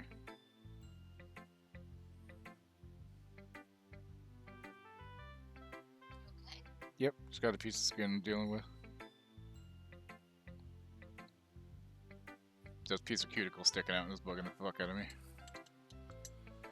Okay, back to this. So I guess BB finished streaming. Well, no, this isn't dry. It's just like I have a piece of cuticle that's sticking up because it got fucked up when I pulled part of the nail off. Well, I'm not sure how I know how to put it. I guess you could say that I had some kind of epiphany recently. It's been influencing my poems a bit. An epiphany? Yeah, something like that. I'm kind of nervous to talk about deep stuff like that because it's kind of coming on strongly. It is. But I'll tell you, I chewed my nails for my whole life. You know what made me stop chewing my nails? Losing all my fucking teeth. Pure, perfect way of quitting to chew your nails. Maybe after everyone is better friends with each other. Anyway, here's Monica's writing tip of the day. Sometimes when you're writing a poem or a story, your brain gets too fixated on a specific point. If you try so hard to make it perfect, then you'll never make any progress. You okay? Maybe? Oh. Just force yourself to get something down on the paper and tidy it up later. Another way to think about it is this. If you keep your pen in the same spot for too long, you'll just get a dark puddle of ink. Big dark puddle of ink. So just move your hand and go with the flow. That's my advice for today. Thanks for listening. Whew. I guess that's everyone. I did it when I was nervous as a teen and stuff once I got out of school and calmed down. Yeah, I always did it. It wasn't even, it was just such a nervous habit. Like, I would do it and not even realize it till after. And then, like, yeah.